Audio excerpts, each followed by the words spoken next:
no one knows. We're going down.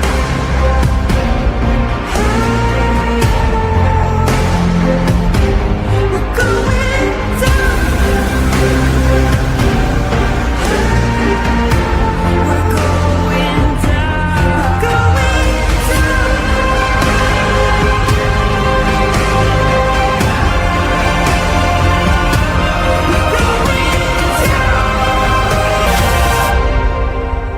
Do you dare to follow me down? Head into the unknown.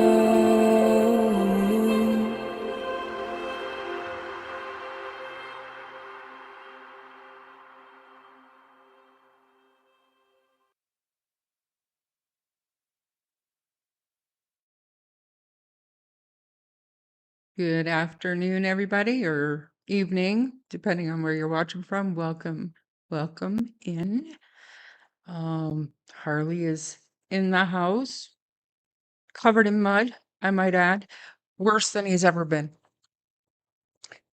Saying, and yes, he's on my couch. He owns this house, but it is what it is. It's leather, it washes, so should be good. Root Strength, thanks for being here. Sarah, thank you for becoming a new member. Haven't seen you for a while. Thank you for being here today. And Carrie Bailey, hey, 2 days in a row. I try. I have all intentions of doing a live every day, but some days the staining and stuff just get the better of me. Michelle James, thanks for being here. Hey, Grey Wolf. Gran, I haven't seen you for a while in here because you've been busy working. Bonnie, hello. Whoever got the memberships, congratulations. Hey, Maritzka, good to see you. Hey, Tom. Nice to be here. Lord, may answers come soon. In Jesus' name. Amen. Matt is Catter. Good to see you. Wonder if Durwood knows he's unblocked. He does. He left a comment on my replay yesterday. We'll look at it because I'm not sure if he's fucking with me or what. But anyway, it was a nice comment. We'll look at it because there's another one that I want to look at too. TJ's mom, thanks for coming. Hey, yes, ma'am. Angelina, good to see you. Cindy Sperry, hey, JJ, Share Cares, and Corbin. Hello, Mr. Hemi, and Share Cares. On time, on the nose. Danielle, you live? Thanks for being here. You sure did. Sailor Moon, hello. And Esther, good to see you. Peace Spice, thanks for coming in today. Justice for Jack Lily, good to see you. Chicken Whisperer, hello. Seaweed, hi. My mods were absent yesterday from my live stream, and I'm like, did they give up on me? And then I remembered they're busy, like, living their lives and stuff. So it's all good. Nana, good to see you. Hey, Julia. And Bobby Joe. Thank you for all you do for Jack and Lily. You're truly the only one who has kept it real. I literally am so sick of some people and their shenanigans. I was thinking, like, it's all I seem to do is think about what happened. Like, what is the problem? Why can't everybody just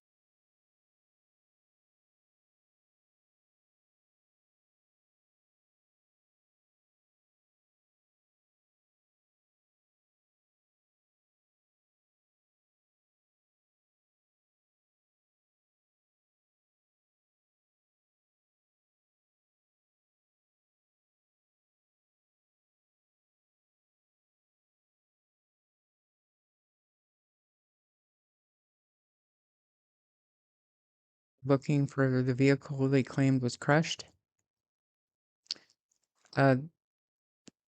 Members of the public are wondering where the Dodge Journey was crushed. more than likely, so that they can go and see if there are any remains in there because the RCMP wouldn't have checked it, Popeye. I mean, that's my best guess. Mm, It's, I don't know. I don't know, but I do have questions about that, and I will ask Daniel, but I want to know, like, explain to me, because during the live stream when he brought that up, he said there were like 5 vehicles on the property, and I would just like to hear more about that. Why did we choose to crush that one, and why then, did he give prior notice to RCMP that he was going to do that? Were they good with it? Did they come back out and do a quick once over before he had it towed? Or, you know what I'm saying? Like, I have questions. I do. But why everybody's looking for it? I don't know. A lot of people are wondering what type of vehicle it was. It was a Dodge Journey. I'm not going to do all your legwork for you. You can figure out the color yourself. It's cold, miserable day in Nova Scotia today. Is it? So today is overcast, no rain yet, but very overcast and dreary today. At least yesterday it was raining and there was mist and it was beautiful to look at, but today it's just blah, blah, blah, blah. Bonnie, thanks for being here. Love my hair. Thank you. I appreciate that. Even though I'm growing, it's coming out gray. Gonna have to dye it. Get my box hair dye out and dye it. Good to see you. Thanks for being here. Noni, hello. Be comfy, Harley. Absolutely. He has no worries in this world. Like, I can't even explain to you how spoiled this dog is, but it's okay because he's my baby and I enjoy it. But I come downstairs from staining, and this morning, when we took him to the lake, when he dried, he was nice and he was fluffy and he was so clean looking because I don't know, so clean looking. He was so handsome and gorgeous, and I was so happy. And I was with him last night, and he wasn't even shedding anymore. It was just perfect. And I was upstairs staining today, and I come down to do the live stream, and he's laying there, black from like here down, his belly, his hindquarter, not even a little bit dirty, black, covered in mud. And so he needed a treat, so I gave him some duck treats, and we came in here, and what does he do? Up there on the couch. What am I going to say? He's 9 years old. He deserves it. Monsters of Chaos, thanks for coming today. Good afternoon. He did leave a nice comment, Bashar. Do you find it suspicious? Where's Truth? I kind of do, not going to lie. Jane UK, good to see you. Hey, Bev. Lurker in a lounge chair. Hi. Little Red Corvette. The guy charged in the kidnapping the other day was also involved in the Londonderry tactical call the day before, used a knife on someone. We'll have to keep track of that because if they're doing the catch and release thing with that type of crime, that's not good. Violet Boy Ian, good to see you. Hey, Donna and Ori. Thank you guys for being in here. And Donna, Leona, Crime Science Stories. Life gets in the way sometimes. And I am all for that. Family first, life first. I'm not muted. I'm not muted. Am I muted? You guys, my mods aren't calling me, so I'm not muted. So now I have to go back up because I panicked. You guys said I'm muted. And my face is all hot because I'm like, I'm muted? For how long? I'm not muted. Maybe my sound's fucked up. I don't know. I'm sorry. You guys, I'm going to have to go to the bottom and I want to read all of your comments. Hoyak is a big supporter of the nomads. I highly doubt any remains were in the van. Me too. DJ Jordan 1019, this day and age with the internet and caliber of search and rescue services. It baffles me why those children have not been found. Me too. And I think, um, like, my opinion, with the amount of searching that was done, I don't think that they're out in the woods. I don't. So, he's adorable, isn't he? It's been freezing here in Nova Scotia. Love watching pup relax. They are life. They certainly are. Julius, good to see you. Thank you for being. Anna's about to dye her hair as well. Hopefully you don't become twinsies. Hopefully not. My hair's the same color though. I'm not going to change. I'm just going to get rid of the 52, the evidence of my age up top. Susanna, for Christ, good to see you. He never had the car seats. Right, right. I did see that piece, Spice, and I'm sorry I didn't highlight it, but the other night Daniel said that the car seats never left Malia's car, so when the car was towed, the car seats went with them, the car. Are you talking about a porcupine? No. He's like he loves rolling in mud, so what does that make him? Maybe like a pig? I don't know. But he's not. He's the most adorable, handsome creature ever, and he's so brave. I was muted 10 minutes ago? Why didn't you guys say anything? I swear to God, I haven't touched shit. I haven't done nothing. I'm a Belinda supporter, but the way I love dogs, I'm a Janie supporter too. May not be popular for saying this, but Janie protecting her reactive dog, I totally admire and respect. Chat, not Jet Siri. What?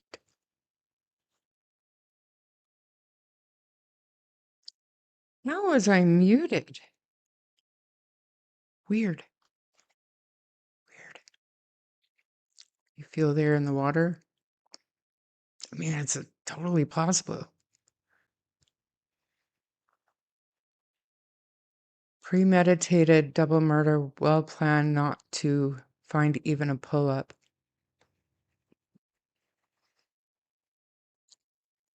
That in this day and age, that is so well planned. How can you? I don't know about that. Duty, haven't seen you before. Thanks for being here. Hey, Blue Jay. I was part of the searches. The first praise bring me home. I do not think they're in the woods either. Thanks for all that you did there, Danielle, and I don't think so either. Good to see you, Lynn. Because they are further away, woods are thick and cover a huge area. Maybe. Way behind. We did say, but you're 10 minutes late. Oh shit, Char's behind in chat again. It just happens. You gotta call me if I'm muted. Because it's just how it goes here. Oh, is that what that is? Sorry. I'm uneducated. I'm just kidding. I didn't want to. I'm not an asshole. Anyways, let's go through just a couple of the comments because which one is it? This one, I believe. I'm not going to show sound yet, but just for the comments. This one, I believe. I'm not going to show sound yet, but just for the comments.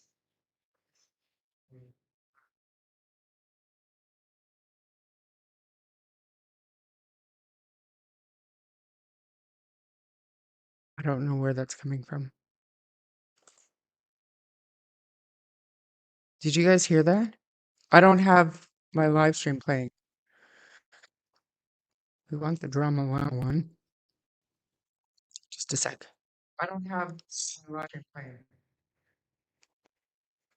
Want the drama one. Just a sec. Look.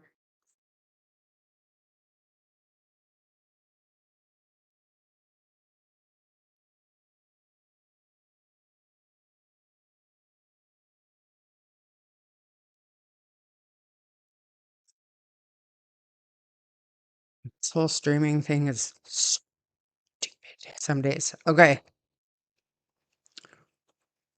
I don't want to see the actual live stream because holy hell. We're just going to look at the comments that were left under the live stream. Now we'll put it up. Yeah, can't even see that. Not much intel out there on Eli. Been digging. There's quite a bit actually. There's actually a lot. Not so much Eli as it pertains to Jack and Lily because there's been absolutely no connection. But the guy, there's lots. Reach out. I'll share. I don't care. Okay, where are we? Can you guys see that? Yeah. Okay. Anyways, people back me up. Yes, Charmaine. Anita contacted me. Blah blah blah. Now let's go down to this here. You guys tell me. It's a little suspicious. Derwood Grady. Oh, sorry, Derwood O'Shady. Never mind. Maybe that's not him. I didn't even.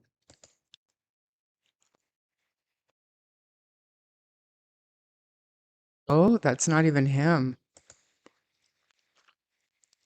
During that day. Nice. Wow. Wow. Because I was like, he's fucking with me. He's absolutely fucking with me. Anyways, let's continue with what we were doing. And I mean, there was no sense to anything that he said there. What exactly were the replies here? Derwood O'Shady. Good name. I didn't even see that. But the other one. Why can't you all leave her channel to her and don't listen if you don't want to? I don't know if that's for me or anybody else, and I'm here to tell you if you don't want to hear what other people's channels we're talking about, then just don't watch. Julius, who is also here. So good that you're here because I did reply. Watching 8 channels target a single creator is pathetic. It proves that when are revealed. Were you all roommates in rehab? Just remember, when you attack others, people from your real life start coming forward with their own stories. Consequences are coming. I would like to know what you meant by that myself. I really would, because that would be fun. If you were to find people from my past and bring them up to talk about me, that would be great. The fact is that I've never purposely done anybody dirty. I've never done drugs. I've never been in rehab. I've never been in any kind of an institution. That doesn't make me a perfect angel. Um, I don't know what you're referring to. And I am not targeting any single person. I respond to shit other people want to drag me into. So I don't know who you are, Julius, but you're pointing at the wrong person here. If they were to stop accusing came into shit and lying about me, you would never hear them. Never hear about them on my channel. I just that's not what I'm about. So this is monsters of exposure, everybody. And like I said before, when I saw this channel, I hope that they do some exposing. I really do. I really do. And if you have people that you want to bring up to talk about me, I can't wait. I've always wanted to be on an episode of This Is Your Life. So I know that I have never, ever, ever maliciously done anybody dirty. Ever. So looking forward to it. Should be fun. Anyway, that's all that is. And yeah, I don't know if Derwood knows that he's unblocked. I thought that was him, but I didn't even read the name fully. Anyways, so the purpose of this live stream is to question the RCMP. Now, not directly, obviously, but I want to see what the poll says so far. So just excuse me while I pull up this live stream and I'll mute it so that I can look at the poll. Okay, it's muted. Now, 95 votes so far, and the majority, really, the majority of people think they already know what happened and are just what? What are they doing? If they already know what happened, they're just looking for proof, evidence? Maybe. Relook at what, Michelle? Are these monsters revealing truths or just defaming people? Well, I mean, depends, but I mean, we can't really. I'm not 100% comfortable talking to you about that because of your apparent, and I don't know for sure, but your apparent connection to Monsters of Sabotage. So, I mean, they all followed that channel's lead for whatever their specific purpose is, but you've got Monsters of Chaos who, seems to take issue with a certain channel and, has brought up Zach and stuff as well, and certain things that go on in other channels. He brings it up or they bring it up. And then you've got, Monsters of Sabotage now who are more bringing out information that, some of us we hadn't heard before. And Monsters of Exposure, I mean, yet to see what the point of that channel is, but I mean, they're all following the lead of Monsters of Sabotage. So are they just trying to defame people? I don't think so. I think that they truly believe what they're doing is right.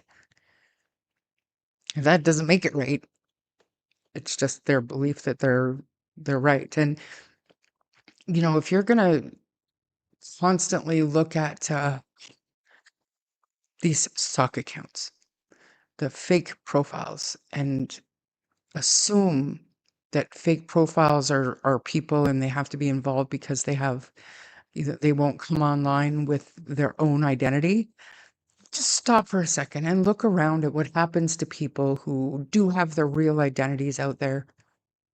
They get harassed, they get accused, they get dragged through the mud. That's why I have never once asked Marie Antoinette what her true name is. I don't really care, although I do know it, what Ron Mexico's real identity is. Um, you know, they're doing that because of the way other people have been treated. And so these Monsters of Sabotage people, and I don't believe for one second that Julius, whatever the fuck their name was, is a real profile. Um, they're protecting themselves from attacks, I think. I don't know. I know. Uh, you used, or sorry, not you used, but you were connected for everybody else with who is suspected to be the person behind Monsters of Sabotage. And no matter what, don't care either way if you are or not. But I'm just saying the public perception is that you're connected to that. So I'm not going to sit here and defame all of the Monsters channels to somebody who, in the public opinion, is connected to the grandfather of the Monsters channels. I don't know. Did you ban them? Good. Okay. All right, Monsters of Hypocrisy. We haven't seen that one for a long time, have we?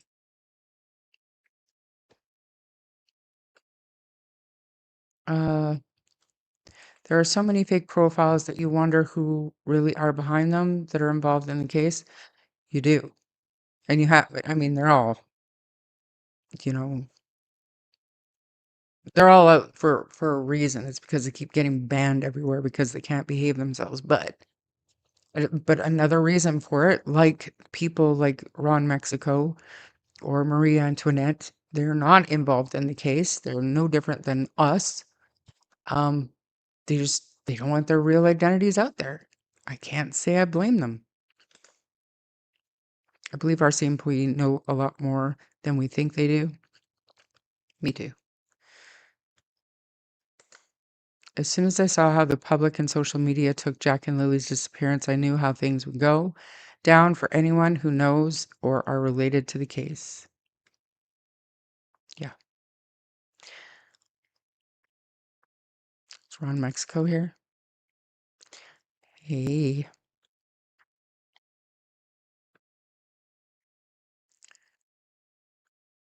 Yeah, absolutely. Monsters of Sabotage, that video today was it was good. Very emotional. I am Durwood Martell Brooks Mackenzie Sullivan Gray. Me too. We're related. Sky Painter, good to see you. I think any channel with monsters in their names is where I have issue. Monsters are not usually a good thing. Yeah, I get it, but at the same time, I understand it. Where it came from, the premise of it, I get it.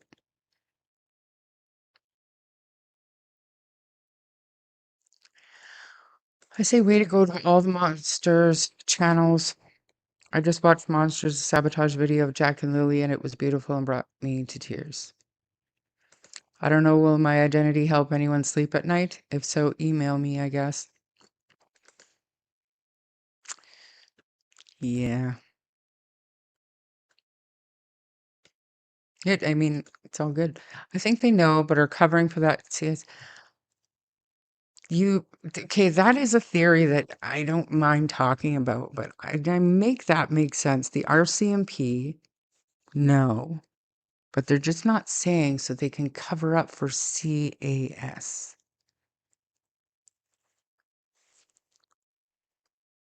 Hey, I don't, I don't know. I don't know about that, man.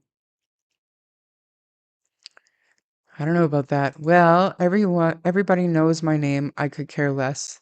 Why MOS ever included me in their stupid videos claiming that I am involved is beyond me, ridiculously, really.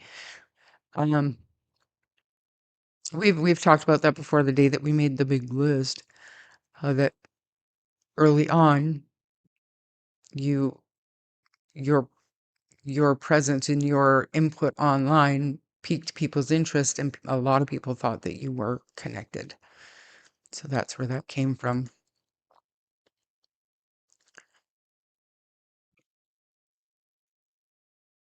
Um, if the RCMP just say there's no signs of abduction, not in the woods, then what do they believe happened? Space invaders? Come on, man. Yeah. One hand of government washes the another. So it's CPS in Canada, you guys. In my opinion, RCMP may think Jack and Lily case may be linked to some other active cases currently before the courts, which is why they are not talking.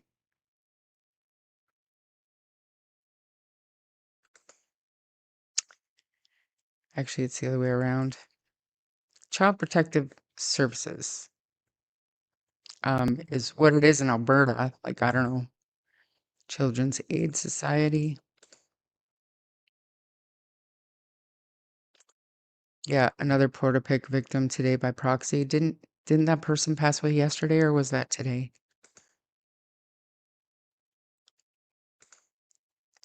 RCMP aren't covering for CAS. My best guess is that they want the chaos and are using it to their advantage and possibly even helping create it. I think I think I'm with you, cool. I do. Hate to say it, but I do.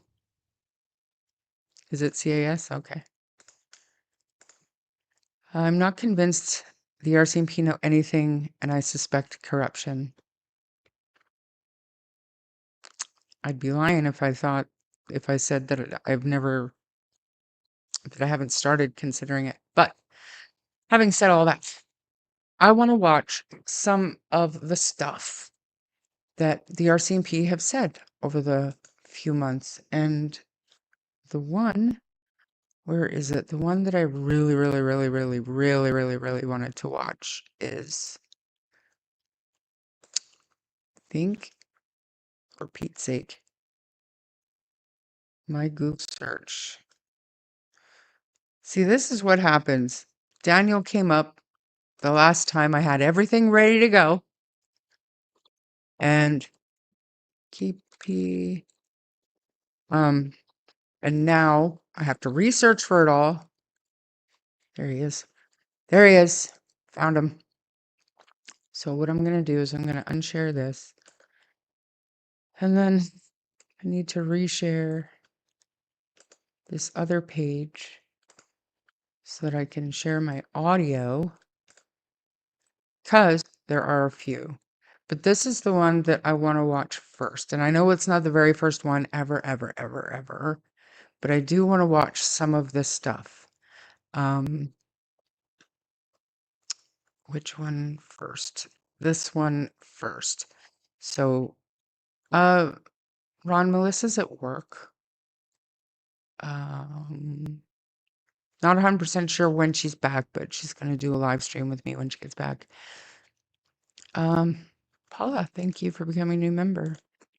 You imagine these deranged degenerates getting a government windfall from suing CAS when they are the ones who made the conditions of CAS to be involved in the first place?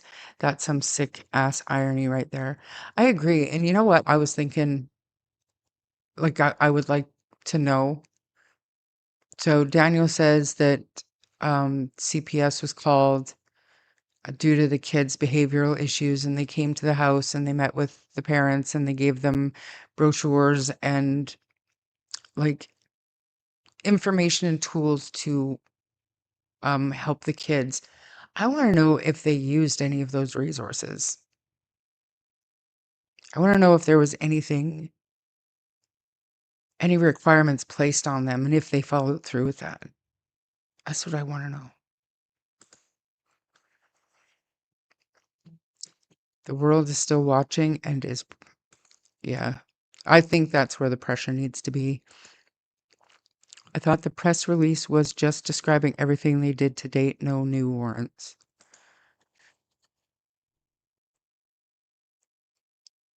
Yeah, go check out Ninchi's video from this morning, guys. It also explains why the file went right to the Premier's office. Where are the details? Yeah. You guys go check out Ninchi's True Crime. I was a member. I've had a lot going on. I just rejoined when I noticed it said join. Oh, well, thank you for rejoining, Paula. What are you talking about? Where did I get the thought that maybe the CPS there is being investigated? It was a thought, that's it. But I do know several CPS agencies that are under investigation. There was an interview the other day in Nova Scotia on the news, and the CPS workers, they had their identities hidden. They're saying that the workload, they're understaffed, they're underfunded, they're exhausted, and their hands are tied most of the time when they try to help families. So, how do the creators know what the RCMP is requesting? They don't.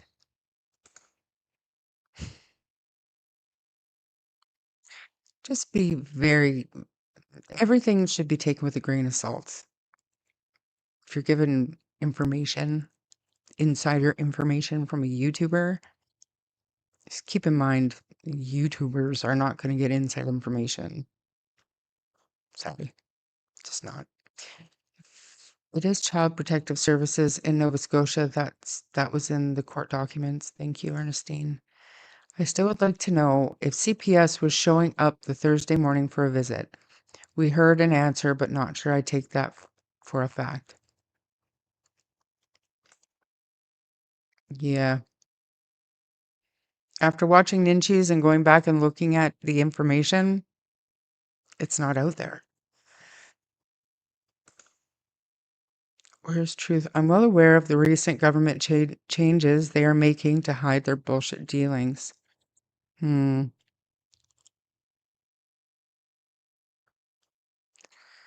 Yeah. It's sad. Little known fact, Premier did business with Wortman's business partner as far back as 2017. That was sure kept hidden at the... Wow. Yeah. Hmm. I have heard of workload issues, but never heard a single peep of any corruption with CPS in this region. Yeah, and I don't think it's CPS that's being accused of corruption. I think it's the RCMP that is being accused in some circles of covering for CPS for their mistakes. I don't trust no one that is involved that includes family, RCMP, and CPS. CPS is not allowed to share any information with the public. Here's a question. Baby M is only 25% Native and 75% Caucasian. Why is baby M under Native CPS, not CPS? Mother has, well, I don't know. I don't know. CPS have more power than the RCMP when it comes to child protective issues. Yeah.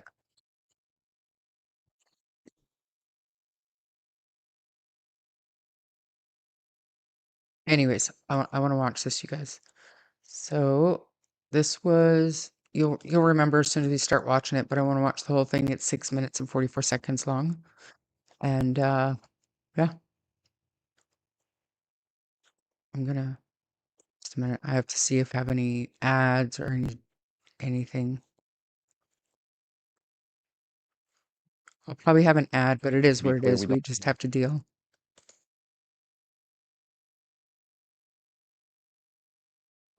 It's normal to wonder about things. Is it the right time to start a business? To buy a house? Start a family? Honestly, no. Because it's never the right time. That's why we should do what we want right now. Whoa, Grandpa. I was just asking if it's the right time to start my lawn mowing business. It's the right time. Don't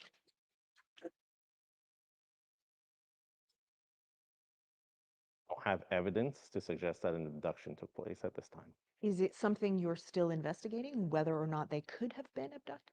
So we're exploring all investigative avenues. So on the morning of May 2nd, approximately 10 a.m., RCMP officers received a call about two missing children in Lansdowne Station. The information at the time was that they wandered off away from the property, and I can tell you that our officers got at the scene very quickly, and we were monitoring the situation and hopefully finding the children very soon after that. So it's very quickly. Officers arrive, and then what? You expected, it sounds like you're saying that you'd find the children quickly, or hoped you would anyways. That didn't happen. So Kayla, what I can tell you, from experience, you look at missing children. I've been involved with a handful of cases since I've been with Strategic Communications. Most oftentimes, the children are located very quickly after officers arrive at the scene, right? And that's our hope every single time, that they wandered off and you can find the children. Because I'm sure, like every officer out there, I'm not on the road currently, but your heart is pounding, the adrenaline is rushing, you're trying to find those children, right? And this case started just like that? That's What you're correct. describing, you thought you'd go there, find them very quickly. Yeah, absolutely. And our officers were nearby in an ongoing search for a kayaker that had gone missing the day prior. So, I can tell you I was monitoring the situation remotely. And our officers, I could tell they were getting there as quickly as possible. There are some, as you are aware, many theories out there. Some people think, well, maybe it's really just a tragic accident. Maybe they just wandered off into the woods. But you've said that it's suspicious. So at the very least, why does the RCMP view this case as suspicious? So every missing persons investigation is suspicious until it's proven that it's not. You know, if we don't have that information to say that it's not suspicious, we have to continue to assume that it is suspicious and access those resources and tools and follow up those tips and find that evidence until we find the people that are missing. So you don't think they were abducted, but you can't find them. How do two young children just vanish? That's a great question, Kayla. And we are asking for the public for tips and information. And to date, we've received close to 500 tips. So we have to follow up on those tips, right? Whether it's a tip that indicates that there could be something that happened elsewhere in the province, elsewhere in the country, we have to follow up on those investigative tips to rule them out. And to this date, we haven't had any confirmed sightings. But there have been tips that lead you to other parts of the country that you had to check. As with any investigation, oftentimes we do get tips that you have to verify that are elsewhere, yes. You have said that the children were last seen alive the day before. Can you tell me about the nature of that? So we know they were seen in public with loved ones the day prior. The specifics aren't being released at this time. Okay. And so that's the day before. So that's May 1st. But you've specifically asked for video back to April 28th. What's the reason for that? You know, when you establish a timeline for any investigation, you want to know where these individuals were prior. They may have been in contact with someone that you want to know who that person is. You may see something on that footage that you didn't know about prior to that. You know, we talked about license plates earlier and seeing them from a different angle. You might see someone that's known elsewhere. Maybe it's someone that's known to police. You never know. We really are seeking all investigative avenues in this case.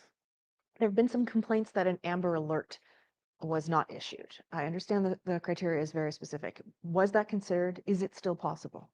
Absolutely, Kayla. You know, on the day of the incident, I can tell you I was working.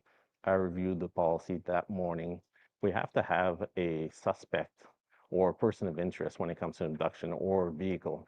You know, in terms of sending out an alert, when you send an Amber Alert, you want to direct the public to look for a specific vehicle, to look for that license plate, to look for that suspicious person, to have a photo of someone or more information to suggest that there was an abduction. In this case, you know, they are young children, certainly vulnerable people, and a vulnerable person alert was issued. Does the RCMP know what happened here? Even if you can't tell me, do you know? So what I can tell you is that we're exploring all investigative avenues. Do you have a case? Are you building a specific case that's leading you in a certain direction? In this case, the investigation is still being investigated under the Missing Persons Act. It sort of seems from the last news release that you issued. These are the reason I'm asking these questions. I read that news release and I thought, I don't think they have any idea what happened here. You know, when it comes to missing people, it's very complex. It can be very long-term investigations. It can be difficult on first responders, especially when it involves vulnerable people. And we have to be patient, and we have to follow the leads and follow the facts and evidence that we gather to bring us to locating the children. Does the RCMP think Lily and Jack could still be alive? That's a great question, and we want to locate them and find them. And our goal is to investigate every single avenue until we find them. Is it possible at this point? That's a great question, and our goal is to find them in the evidence surrounding their disappearance. You mentioned a lot of the tips you're getting. I'm sure you're aware there's extraordinary public interest in this case. Some people are frustrated that the RCMP is not saying more. We understand it's an active investigation. And in some cases, the lack of information leads to speculation, and rumors are rampant online, and that's done some harm on the family in this case as well. What, though, would you say to the public who are begging for answers and just want to know what's happened here? We have to be patient and certainly rely on our news releases and official sources of information. You know, don't listen to those rumors that are out there. We're putting out those news releases on a regular basis with information pertaining to the investigation. We have to be very cautious as to what type of information we release because we want to make sure that it doesn't affect the investigation. I think some people in the public are starting to wonder, Is it possible that we may never find out what happened to Lily and Jack? Is that possible? I wouldn't be able to answer you that question today, but I can tell you that our investigators are seasoned. They are committed. I've worked with some of them personally prior in my career, and I can tell you that they are committed investigators to this missing children's investigation.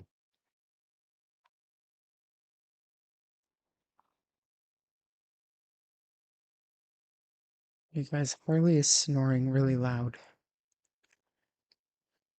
So that was June 24th, 2025. That was very, very early on.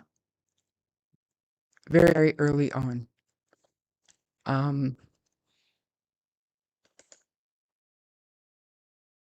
Yeah. Everything's a great answer. We want a great answer. Or everything's a great question. We want a great answer. Or any kind of answer that's not tap dancing around the question. You know, a lot of people say Daniel does that, but I wonder where you get it from. Okay, let's have a look at this because there's a lot of talk about these expanded warrants.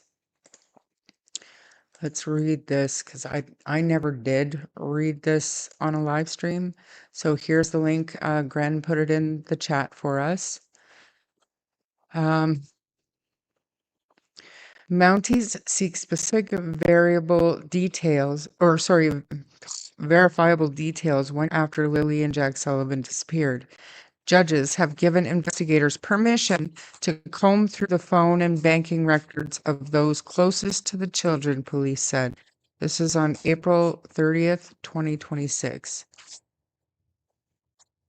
Oh, Harley's decided to get off the couch. Just give me a sec. Never mind.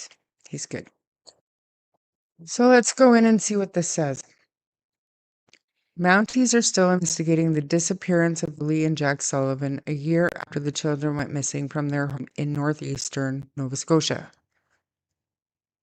Lily, 6, and her 4-year-old brother Jack were first reported missing from their home on Garlock Road in Lansdowne Station at 10:01 a.m. on May 2nd, 2025 by their mother, Malaya Brooks Murray.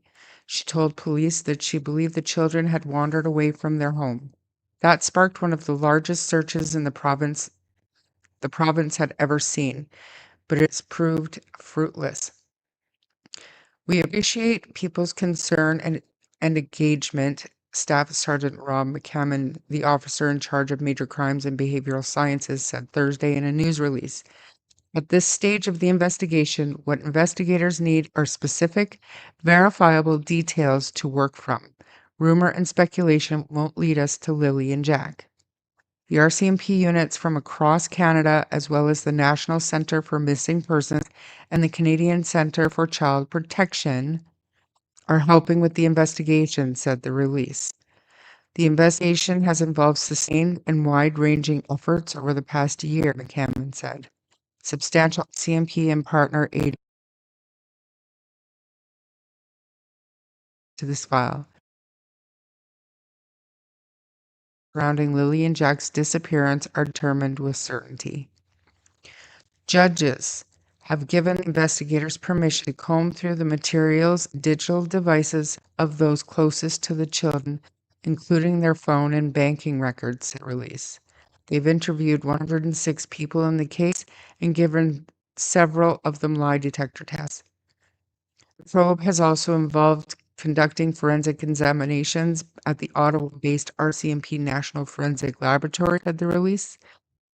Mounties have reviewed 8,132 video files, and searchers have gone through about 40 kilometers of territory in the Lansdowne area using cadaver dogs. They've fielded 1,191 tips in the case and worked through 1,534 investigative tasks in the case.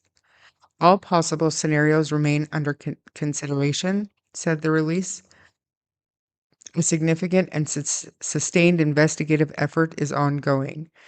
Our investigators, alongside partner agencies, have conducted and continue to conduct hundreds of follow-ups, McCammon said. Every credible lead is being actively pursued and every available resource is being applied. Police want anyone with fact-based information related to Lily and Jack Sullivan's disappearance to contact the Northeast Nova RCMP Major Crimes Unit or online. To remain anonymous, you can call Crime Stoppers, and then, like I said, you can use that P3 tips. So let's go to chat and see what you said, because there's nothing about new extended warrants. Ninchi is right there, but what did you take from that?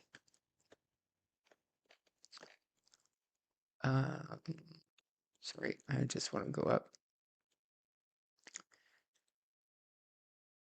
Publicity equals money. Try to wrap your head around that. If they are issuing expanded warrants for longer timelines, then it suggests they are running out of options and don't have a clue, honestly, in my opinion, and not that they are closing in. Very true, but I didn't see in here anything about new warrants. Did you? Were they last heard at 8:30 a.m.? That piece of the court docs was redacted. They never did lift that section's redaction. So we're not 100% sure exactly what time they were estimated to be last heard. However, Janie said that she heard the kids outside, and that was after a phone call with her brother Ron, which took place at 8:48 a.m. and it lasted, I think, 3.5 minutes. So sometime after that, Janie said she heard them outside.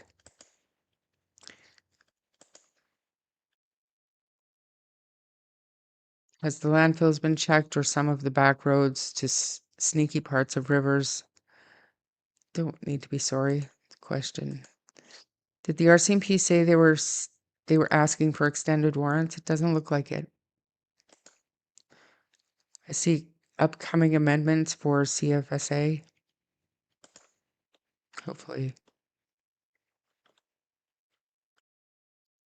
They cannot currently issue extended warrants. Only immediate family on premises can be covered under Missing Persons Act. I think it was anyone close to the children. So honestly, I think that they probably could get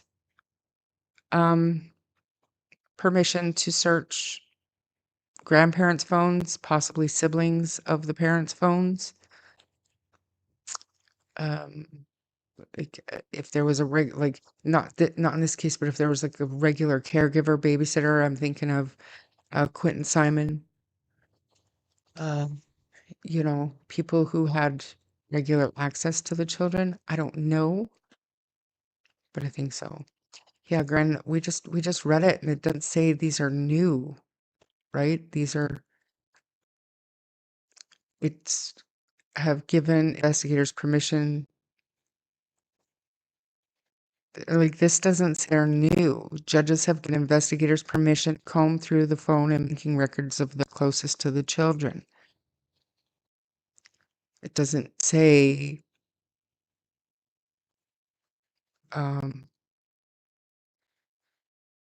anything about it expanding that scope.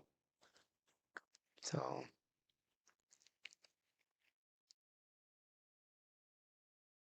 I do honestly, I disagree with that. I do think that they could. But I guess because we didn't see it in those released court docs doesn't mean it didn't happen. It's unlikely. It is true about the new warrants. I've seen that myself. Where? Here? Because that's what it says right here. Yeah. The article does not say anything. Yeah. They have to be vague in order to avoid tipping suspects off on what they do know.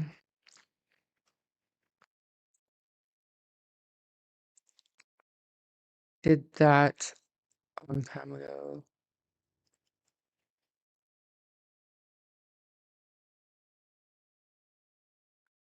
It's a 1-year review of the case. They're saying they have warrants.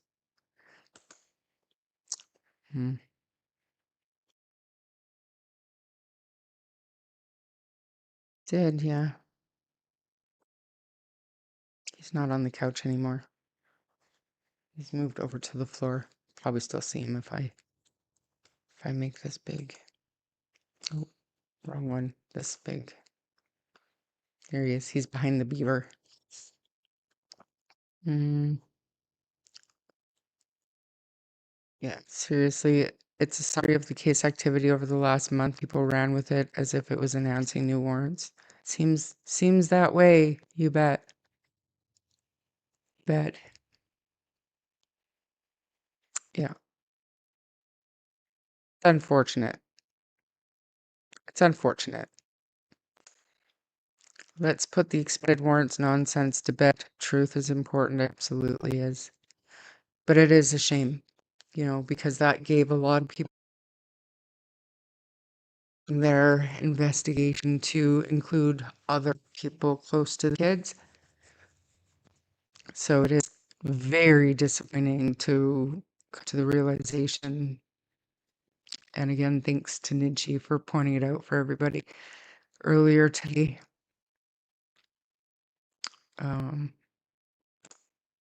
It is heartbreaking that we thought we had a little glimmer of hope that something could come of this new warrant rumor, but unfortunately, that's all it was. It's terrible. Once again, under the Missing Persons Act, it cannot legally extend to anyone outside immediate family without switching to a criminal case with evidence of why.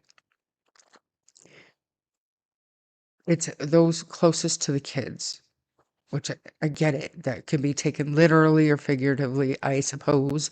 But I would think if under a missing persons investigation, if, like I said, maybe not in this case, but if there was a regular caregiver the kids would go to, or if they had visitation with their grandparents over the weekend and stuff like that, I do think that the Missing Persons Act would allow them access to those records as well. I don't know about this case because I don't know the family dynamic. We've heard that Cindy didn't see the kids for 8 months, but then we've also heard that Cindy had regular weekend visits. But we also heard that she would only take one kid at a time. So, I mean, we don't know what the RCMP know. So even if it was possible, we would never know.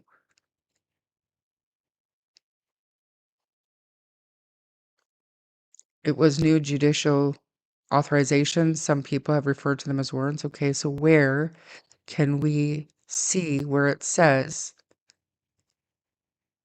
that there are new judicial authorizations? Because we all want it to be true. We do. Whose devices have already been examined? Well, according to Daniel, his and Malaya's. That's it. They didn't even take Janie's. So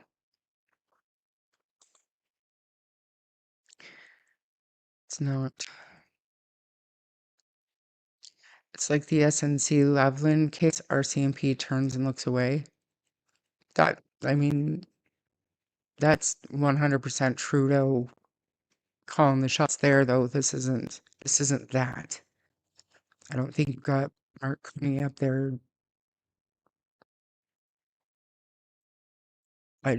It's to me that's a little different. And don't get me wrong, like I'm losing faith by the moment in the RCMP, and this is just another hit. That if this is just rumor, the little bit of hope gone. Well, I mean, something's got to give. If they need it to be a criminal investigation, expand their search warrants or judicial authorizations, then maybe it's time. I don't know. Right? Yeah, I mean, we know that it was on the dispatch audio, but again, Janie heard the kids playing outside. According to Janie, she swears that she heard the kids playing outside, and that was after a phone call to Ron. So maybe between 8 and 8:30 is when Daniel and or Malaya last heard them or remember hearing them in the house. But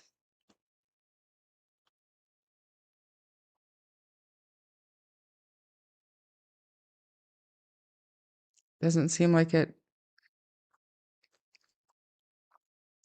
Can you confirm or refute if Hayden took a poly? Nothing factual, Mr. Hemi.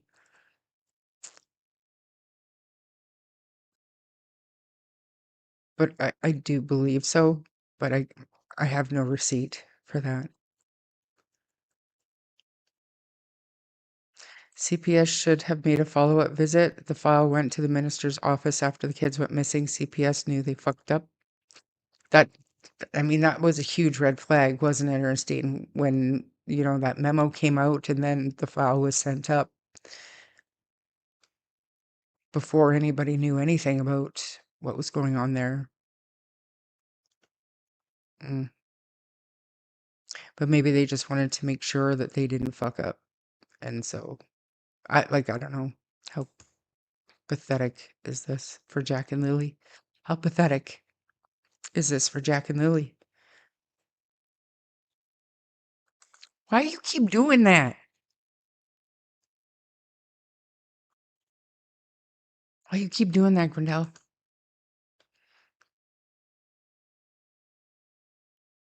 You still don't understand? What's your questions? Let's clarify it for you. Yeah, I already mentioned that a few times. He was out searching the first week. He was vocal. Well, that's about Brandon, so we can talk about that if. Well, I mean, if it's there, it's there. I would love to put it out. So, Daleen, if you have it, please send it so I can reignite a little bit of hope over here in this house. This is not rocket surgery, people. What? To expand and search, dude. Right, but it doesn't say that here.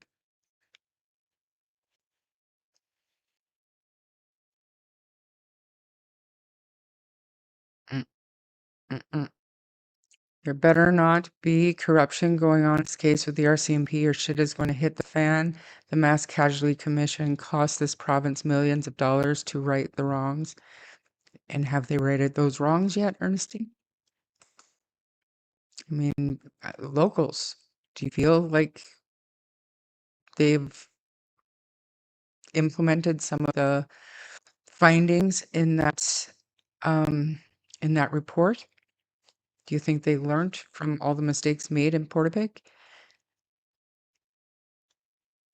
Dispatch gave them that time as to the last time the parents saw or heard the kids. They were talking about Janie when they said that. That's what I said, Cindy. Judy will bring us news, I think. July will bring us news. Look, where are my glasses? I don't even know. I don't know where my glasses are. Anyone is allowed to search provided they don't interfere with a police investigation. Right, and they have to get permission to go on private property. But keep in mind, like if certain people refuse to allow just random searches on their property, there is an aspect of liability that you have to consider. So unless the homeowner wants to go with the searchers or has time to go with the searchers, I feel like I don't know if I would allow strangers to walk around here to worry that they could hurt themselves. Unless I'm the type of person that would quickly type up like a waiver of liability. But they can progress to a criminal investigation now if they wanted to, just based off of conflicting statements. Yeah, at this point, cool. You raise a good point. At this point, cool. Where's the benefit of the Missing Persons Act investigation? If you need to start searching, like doing broader searches for people that weren't close enough to the kids to be covered under the Missing Persons Act. At what point do you pivot to find the answers that you need? If you don't think the RCMP is political, then I have some. I know they are. I know they are. What I'm saying is the government leaders in Ottawa, and just your example that involved the prime minister. So you're completely right there. But I'm saying this doesn't involve a higher up, as far as we know.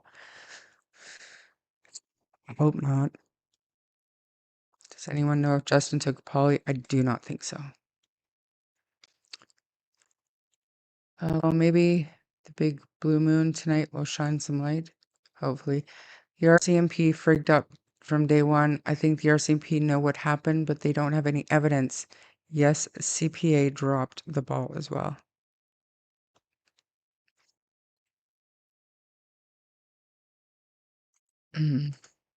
You'll see.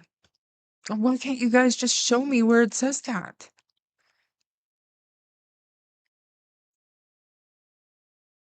She needs to catch up. I'm right here. I just said that. No. Okay. What the fuck? Is Daleen still here? You guys are asking for a source. I thought I already did that. I don't see Daleen anymore. So is she here?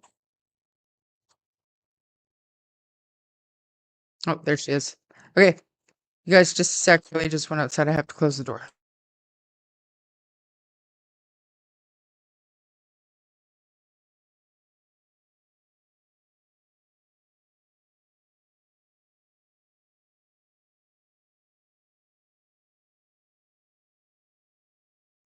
I really hate when I'm that far behind because now I'm seeing there were new warrants.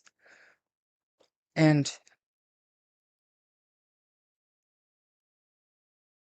okay, I hope so. Yes, it is implied in these other sources there were no warrants. Grendel, thank you for trying. I think you sent a link that shows one of them. Just 1 second. Because if Grendel is posting in here, We don't have evidence to suggest that an abduction took place. I have suspicion that he's also sent it to me. But this article hasn't been updated. I checked somewhere else. Did you guys find it? Trust me, like I want to put it out. I'm not calling anybody a liar. I want the article. I want where it says that so that I can put it up. I don't think much has changed since Portapic, sadly. The RC has messed this up the minute they believed the kids were in the woods.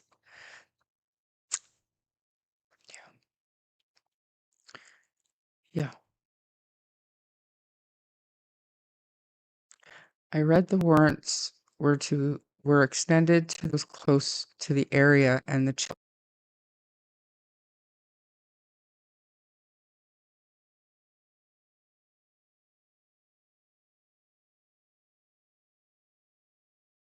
find it. If you can find it, send it.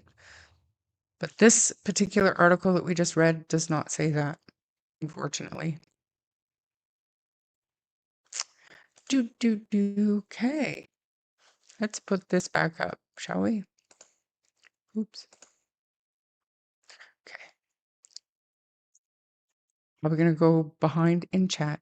You're behind, Daleen. I'm like, I hate being behind in chat. So now I'm at the very bottom. And I hate when people say thank you to people and I don't know what they said, because usually when you say thank you, it's because somebody said something really great or nice, and I like seeing that stuff. So anyways, the next one that I want to watch, RCMP officer explains how online true crime impacts cases. I think that's important too. So while Cornell and maybe Marie Antoinette, maybe Daleen are out searching for where it says these expanded warrants because I want to put it up. I want it to be accurate. I want it to be true. I'm not arguing with you guys. I want to show it so that people can believe it. That's all. Okay? That's all. So, in the meantime, while they do that, let's do this. I'm going to stop us like 24 minutes. You guys probably saw this before, but it's very, very interesting. Very interesting. Thank you, Seaweed. And everybody, thank you all so much for being very respectful about this little misunderstanding. If it's out there, let's prove it. Let's do this. Let's watch this in the meantime. The truth is the truth when it's proven to be the truth. John Chrétien. Okay. I didn't hate John Chrétien, just saying. AI says no expanded warrants reported. Cool. Go wait in the car. AI, no. AI is good for, I'll show you what AI is good for later, but no. Anyways, all right, let's watch this. I'll stop it and start it and stop it and start it and we'll talk. Hey, Dodie.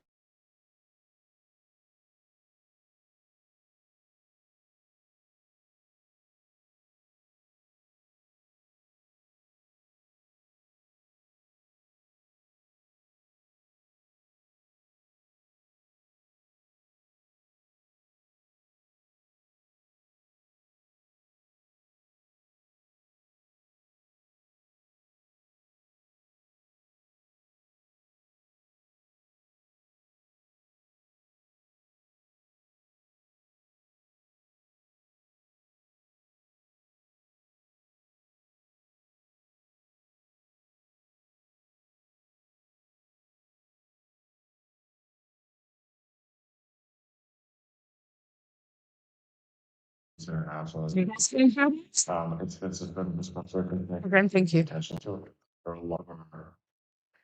Okay, you guys can't hear that?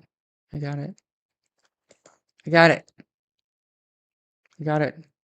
Gren, I got it. Are you fucking with me? Hello? Now. Okay. Thank you. My mods are the best. Okay. I don't know what happened there, so I'm going to unshare it, reshare it with the sound because it was the same tab. I'm telling you. My co-host is missing in action, so I need a fill-in co-host. Mr. Hemi, you seem to be well versed in this stuff. Let's see. Let's see if it works this time. Backing on up. Mute myself so you don't get an echo. Let me know. The rise in true crime podcasts and the rise in followings and people participating in our investigations, there is a benefit. There's for sure a benefit. We've seen the benefit on our investigations previously. The difficulty just becomes when people will, take everything that comes out of these as proven fact. Many YouTube shows, true crime shows, have been discussing the case of Lily and Jack. In general, how can these types of shows impact a police investigation? Yeah, I mean, it's one of those things. You're right. Lily and Jack is, it's two young children that are missing. So the draw is not just here at home, like it's all over the country. It's international, as you said. So it's this bit of a special circumstance, just given the attention to it. But there are a lot of our investigations, not just missing people, but homicide investigations that do draw quite a crowd. Especially we look at some of the like our cold cases, I suppose, if you want to refer to them that way. That obviously there's a lot of people that talk about them, people trying to find out information, that kind of stuff. The biggest difficulty that we have when it comes to information that's shared on podcasts, YouTube, that kind of thing, is that as much as some of the information may be accurate, a lot of it gets clouded in information that's not factual, so it's not based on any type of fact. In terms of for the police, when we're guiding where our investigations go, we have to operate in fact. And if we're dealing with information that may not be factual, we have to take, so every time a tip comes in, we have to take investigators that will then go look at that tip. We have to determine, one, is it relevant to our investigation? And two, what is the likelihood that this is factual information versus not factual? So if we look at things that are like, we know, this specific tip, the information that's included in it, we believe that information to be true based on other information we've gathered, or is it likely to be true, or is it unlikely to be true, or is it just not based in fact at all? Every single tip we get then has to be followed up on.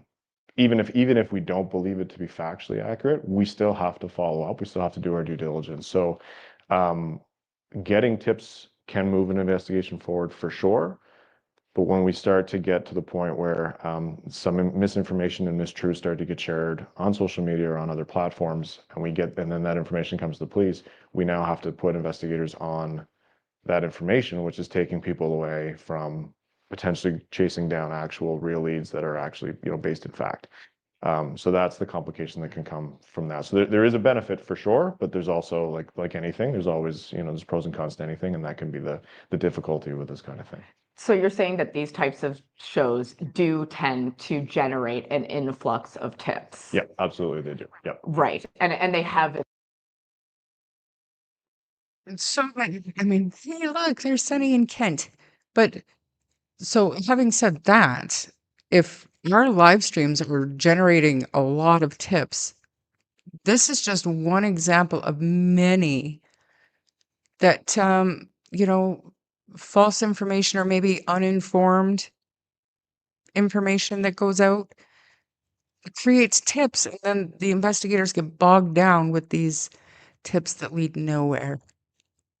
And I mean, I think it's all going to come full circle when we talk at the end about what they're asking the public for. But I don't know. Let's continue, I guess. Let's continue. It's interesting to me, but at the same time, it's like they're talking in circles. Just a minute. In this case? Yep. Right. You mentioned there's the pros and cons. Articulate what the pros could be. Yep.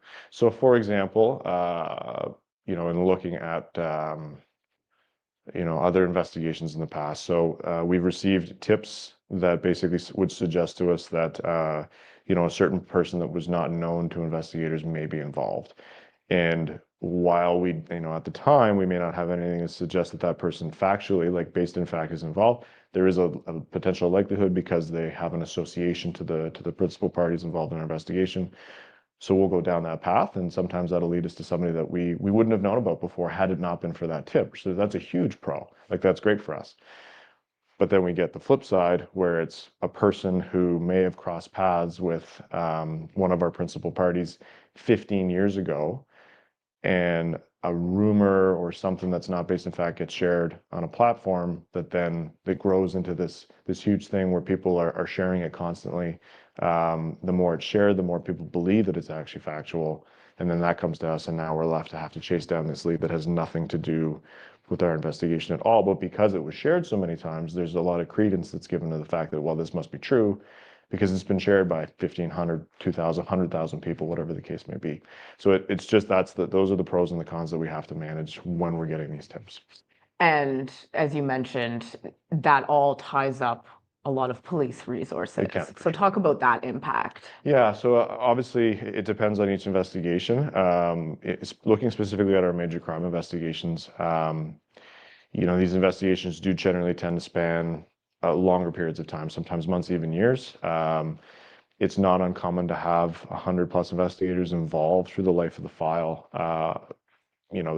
basically looking at information or trying to direct us where that investigation is going to go. When we get these influx of tips, that is people that we could be potentially sending out to go interview somebody, or perhaps there's a piece of evidence that we need to go collect. It just begins to kind of limit the pool of people that we have available. Now, that said, if these tips are based in fact, then absolutely, that's a good dedication and a good use of resources to send our people to go do that stuff. It's when we get these tips that we know that they're not based in fact, or they're unlikely to be based in fact, we still have to send people to that. So now we're taking people away that could be doing something to benefit the investigation, to move the investigation forward. We're now sending them to go do something that we know it's not based in fact, but we have to ensure that we've proven that it's not accurate, because our burden is not to the court of public opinion. Our burden is to the courts and the criminal courts. It's obviously the burden of proof is beyond a reasonable doubt, and we need to ensure that we're not just picking the evidence that builds that is positive for our case. We also have to exclude and ensure that there's no evidence that would send us down a different path, as a different avenue, as a defense avenue, so those kinds of things, right? So we just have to be. It's just one of those things of management of resources, and it can tie up a lot of people sometimes for a long time for things that we know are not accurate, but we don't have a choice. We have to do our due diligence. We have to chase that down. Given that the rise of the true crime community being more participatory in this day and age, talk about that as it pertains to police investigations. Is this seen as a good thing, a bad thing, or is it sort of, are you of two minds? Yeah, I think from my standpoint, I think just the dawn of not just true crime, but social media generally, like we're much more interconnected than we were even 15 years ago when I started policing. Facebook and these kinds of things were just beginning to grow in popularity compared to what they are now. And just the way that we get our information, just generally, a lot of that information comes from these platforms. And even for yourselves as journalists, there are people that are beginning to go away from that, which also makes your guys' jobs very, very difficult. And we're in that same boat. So for me, like from my personal experience, the rise in true crime podcasts and the rise in followings and people participating in our investigations, there is a benefit. There's for sure a benefit. We've seen the benefit on our investigations previously.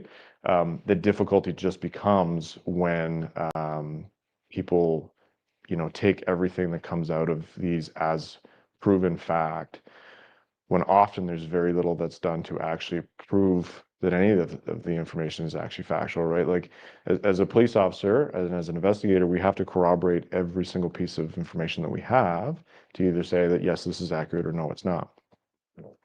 True crime podcasts, documentaries, these kinds of things, they're not necessarily held to the same standard. So it makes it that's the difficulty that comes from that, right? So you're looking at one, it's not just that, there's also the monetization of, people are doing these things, and it's great. Everybody obviously needs to earn a living.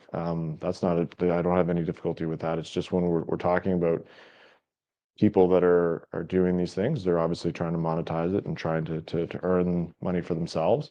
And that can obviously sometimes cloud the issue, and especially when we get to this fact-based, driven discussion that we're trying to have. And people that want to participate and have that discussion with us, we're more than happy to. Like, absolutely. It's just this, difficulty with things that are not fact-based. So the message would be to the public would be to be aware that these types of shows don't have the same standards that the police do, that journalists do, Exactly. that not to take these things as fact. Exactly, right? So everything that the police is doing has to be based in fact. Same thing for you as journalists. Everything has to be based in fact. Not just beyond trying to do our jobs, but the ethics associated to that has to be based in fact. And unfortunately, when you get into people that are starting off their own venture, they're doing this out of their home, or it's a private venture. Most things come from a good place and they're trying to help.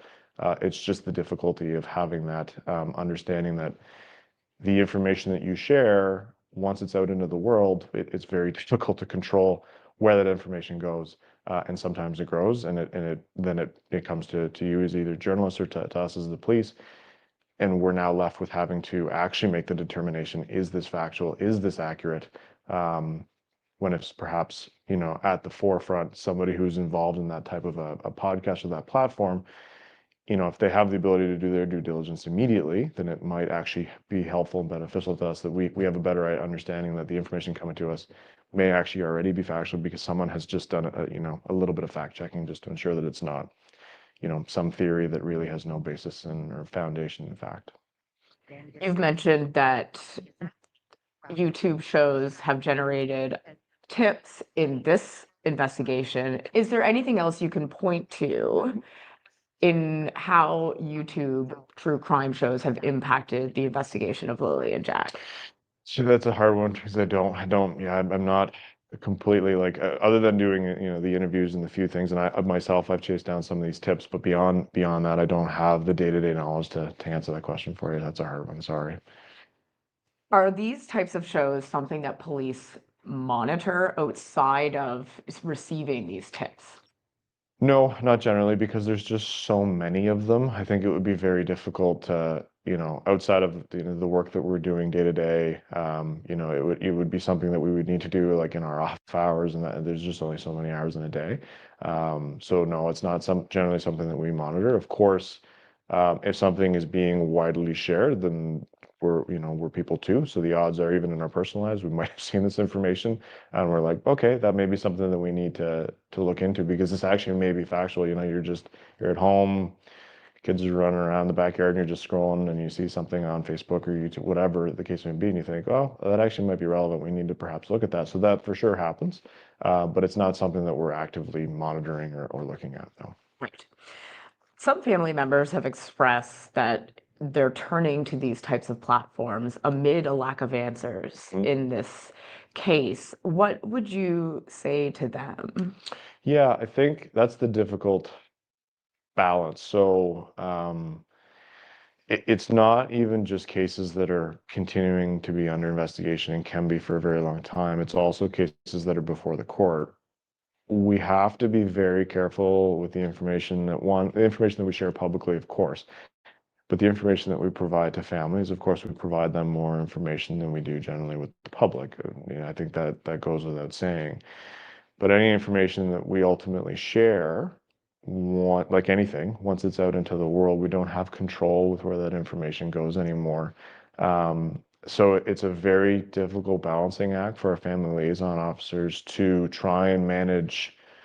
This is what we know, but we also have to be very careful, because this piece of evidence may relate back to a specific piece of evidence that other people may not be aware of.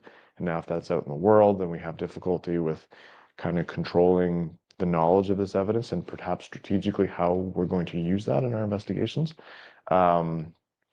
So there's just all these things for us it's a very, very delicate balancing act. Of course, we're people too. We would love to be able to provide all of the information at a moment's notice to everybody at all times. But unfortunately, like our mandate and what we're trying to get to is we're ultimately trying to either find somebody who's missing, trying to get justice for somebody who's been harmed, a murder victim, even not looking at major crime investigations, but other just more, I suppose, run-of-the-mill investigations like assaults, those kinds of things. Like, our job is to try and get some form of justice. So I want to go into chat for a little bit here, because a lot of really good, Carly's slurping behind me. Excuse the noise. He's a very noisy drinker. I'm gonna wait for him to finish. It seems very loud to me. Blood bags? Won't drink his whole bowl. So, Ruby, if they don't follow up some ridiculous tip and it turns out it's factual, then they're up crap creek. They absolutely have to look into everything. And like Mr. Hemi said, some tips might cancel out other tips, and the information that they have they could automatically know, but it doesn't mean that there's not manpower looking into that just in case. They have to follow everything up, right? So, I mean, no matter what people think, no matter what, it does bog down the investigation. When you have new accusations coming out of a YouTube channel, or like at least 5 or 6 a day coming out on a YouTube channel that just that person speaking is putting out there, not to mention the viewers who put their own, I guess, knowledge, experience, spin on it, speculation on it, and they're calling in too. So somewhere I heard like one bit of information can generate, like false information can generate like 10 independent tips based on that one piece of information, which if it's false information, that could be bad. RCMP are clouding the case with no information. I agree, just Jeannie. I agree. That's the problem. Absolute power corrupts absolutely. There are supposed to be legal consequences and journalistic standards for mainstream media spreading misinformation, none for YouTube. Right. You're not wrong. There's supposed to be. Absolutely, there is. Obviously, mainstream media has a higher level of oversight and accountability, which to me is why they're edited so heavily. I disagree. Maybe they are supposed to, but in 2026, they sure as hell don't. Very biased, one-sided reporting, depending on the topic or the story. Yeah, well, we're talking about 2 missing children, and their own parents won't provide any facts, so we're not supposed to care. Maybe they've provided facts to RCMP, like verifiable. You know what I mean? We just don't know. There's a standard for mainstream media. There are also useful sites that have noted biases with each and where the info comes from. I haven't watched mainstream media in 8.5 years. They all say the exact same freaking thing. Oh, it's even worse now because you've got completely biased channel, left wing, right wing, and they choose what they're going to report on. And a lot of them, like I said, when they have an interview, when you have a reporter at Janie's house for 2 hours and we don't hear, they claim that they tell news reporters all the time that, like positive things about Jack and Lily, but we don't get to hear that. I don't know. Makes you wonder what the angle of the story is then. Funded by government, RCMP funded by government. If you know, you know. Government funded by the people. What are the facts, right? So imagine how many credible leads we might be able to give them, verifiable leads, if we had some more facts to go off of. You know?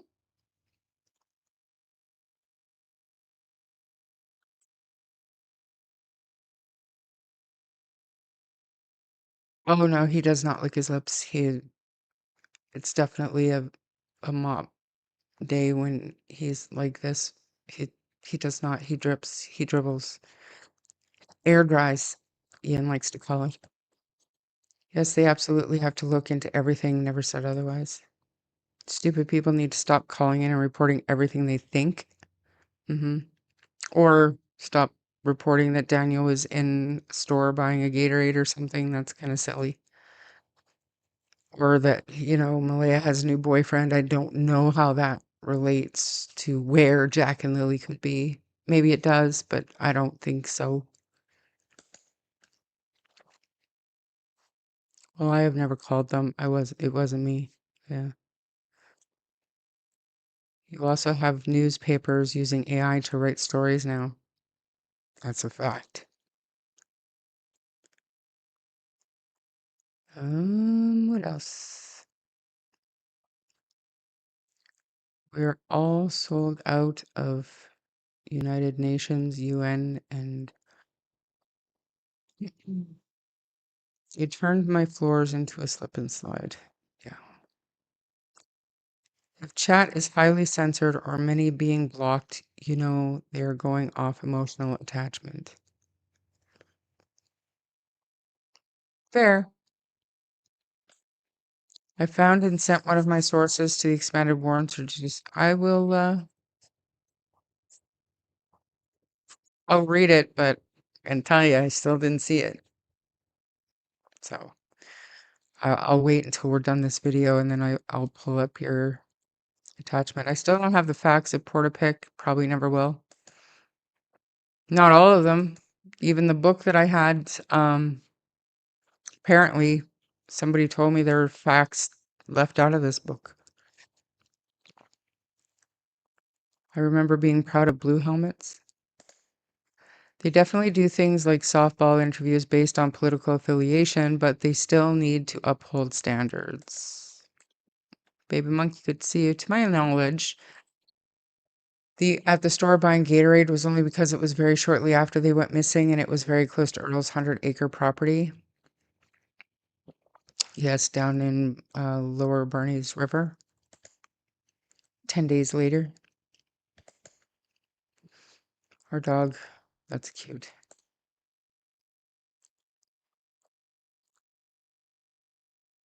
The AI horseshit is getting out of hand. It is. Yes, they forget how to think for themselves. I'm not going to mention any names, but I know somebody who, if they have a question, they will plug it into Gemini or whatever, and that's the answer that they go with. Like, it makes no sense to me. Yeah, I know. If I remember, I'll play you what I think AI is good for.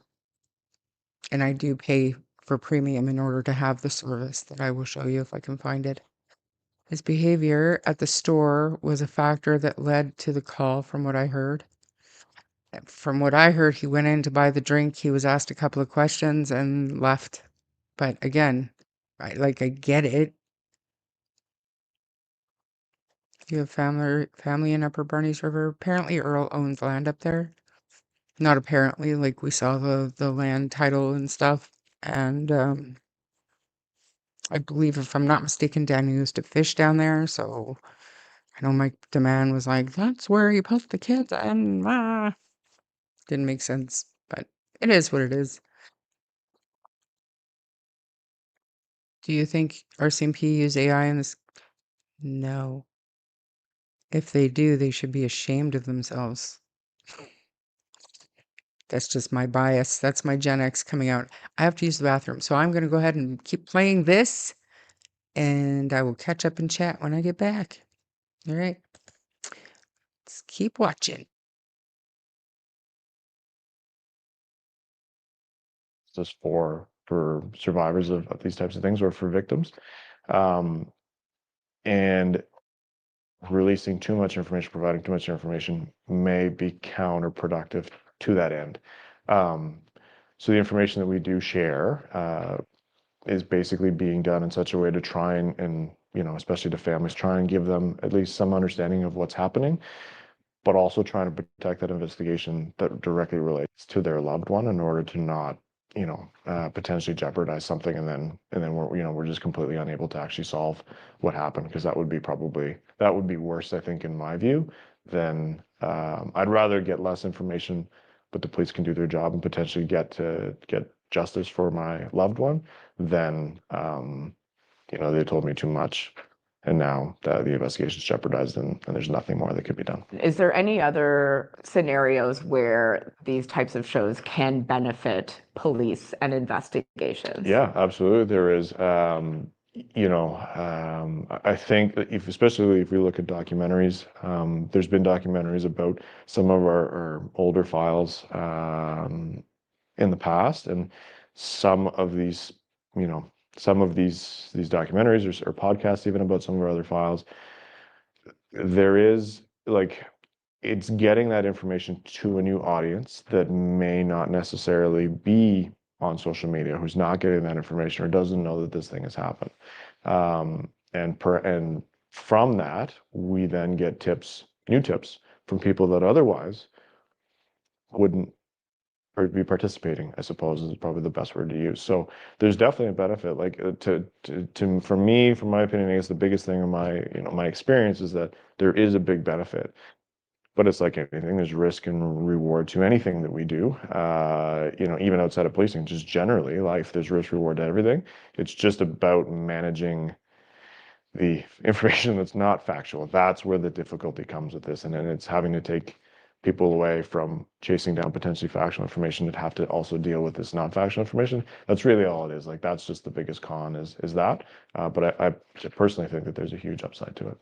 And is there a situation or case that you can point to help the public understand what the benefits can be, like a sort of practical example of that playing out? Yeah. Okay, yeah, great example actually. So a few months ago, on the Esther Jones investigation specifically, a few months ago, there was somebody so this one didn't actually come out of true crime, but they were aware of this person was aware of the case just by following social media and following our updates, the updates from media, and then also just chatter in the community. There was an item that was the person just happened to be walking, I believe, or was driving through the area, observed down by a riverbed, just down in Greenwood, and they called the office here because they knew to call the office here, and we went down and we were able to seize that item. We're still obviously trying to understand how that item fits into the overall investigation, but that's something that had this person perhaps not been aware of this incident that occurred in the area by virtue of just following the information that's being shared on social media, they may not have thought that may or may not be relevant. They may just never have called. So like I said, I really think that there is a benefit to it. It's just a matter of managing the good with the bad. That's really all it is. It sounds like it really just does raise the profile of the case, Yep. which can be beneficial to police because they then get information that they may not have before. Exactly. Yeah. Okay. We're almost 5 months from when Lily and Jack went missing. Yep. And we still don't know what happened to them. Mm-hmm. Why don't we know that yet? It's a good question. And again, I don't have all the answers on that file, so it's a hard one for me to answer. I would say that, so it's not, there are other missing person investigations where we're kind of in the same position. You could look at like the Zach Lefebvre investigation down in Yarmouth, for example. That's one from 2021. It's the same sort of thing, right? It becomes very difficult. Missing persons investigations can be very difficult, especially, we'll stand up GSAR, we'll do all those things, and most of the time they're found very quickly. When we get to a position where someone has gone potentially off into a wooded area, those types of investigations can just be difficult. You're dealing with wildlife, you're dealing with terrain, you're dealing with a lot of things that can make it very, very hard to try and find someone. So for specific. You guys, does the sound keep skipping out for you guys too?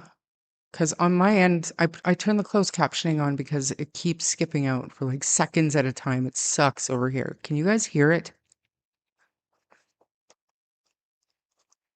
I'm going to continue playing, but I'll watch chat and we'll stop if it's not skipping out. Really, Lily and Jack, I really don't know. I don't have enough information to be able to give you that, but But it is still a missing persons investigation. that's the thing. I'm not sure. Okay. To be honest with you, I know they are missing. Right. Whether it's the investigations in the criminal realm, whether it's under the missing persons realm, I don't know. I don't. Yeah. Other than, like I said, doing a few interviews and chasing down some of the tips. That's all I know about the file. So. Sure.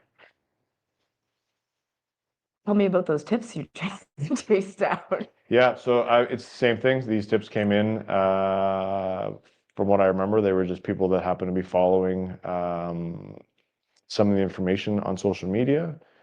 And I can't remember if there was information from the RCMP or if they read something from media outlets. But either way, it came in from basically somebody just saw something online. They called, they provided information, and then I was assigned, myself and another member, we were assigned to go talk to those people, and then provide the information that they gave us back to the investigators, the main investigators, who then determine whether that's factual or not. And was it relevant? I don't know. Okay. So yeah, so that's the thing with our files is not to get into a huge big discussion about files in terms, because it's complicated, but there are 3 people that manage the day-to-day, that manage the overall investigation. Everybody else that's involved with the investigation is assigned a task. They go chase down that task, they provide the information back, and then they're given a new task and they go back out and run that task. So they don't, other than the information they have specifically gathered, they're not privy to what the other 30 police officers are doing. Only the main investigators are privy to that information, and they're the ones that are making the decisions about where things go based on the evidence and the information that's being gathered. So unless you're in the triangle, as we call it, yeah, all I would know is the information that I Right. gathered. I don't know what the other people gathered, so I don't know if it was accurate, factual or not. And just articulate again the message to the public who are consuming these shows, consuming what they see on social media. What's your message to them? So my message to them would just be like anything, you know, the shows, as much as they, you know, most things, like I choose to believe that most things start from a good place. Ultimately, these are shows that are generally being created to be monetized by the creators of the show or by the creator on that platform. And that information that they're gathering, it'll be widely shared, but the fact checking is, you know, minimal or sometimes non-existent. And people do tend to believe the more that it's shared, the more factual something is. Just because something is shared a million times doesn't make it more factual. It's no more factual than if it was only shared one time. So that's all. It's just a matter of, you know, I would just suggest any information you consume from any source is always just, you know, kind of think about it critically and perhaps try to do your own independent, you know, fact checking if you want to, before you kind of come to a conclusion or an opinion about, you know, form an opinion about whatever it is that you're watching. So that's really all it is. Yeah, I guess take.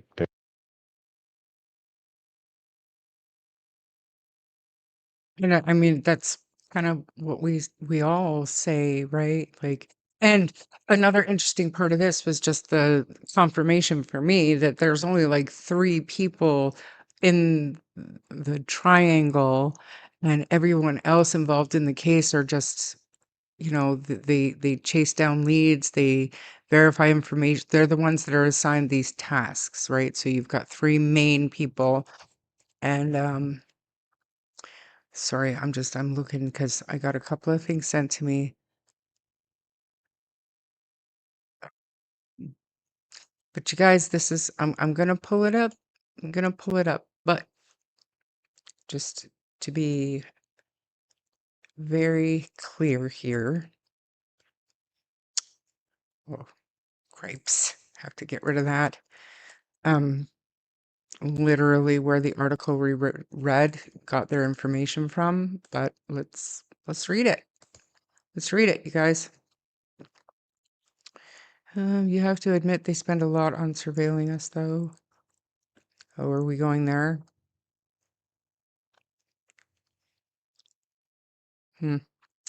So then, did someone shut off the Wi-Fi at the trailer RV local? This was suggested. If true, then someone there knew their whereabouts could be traced.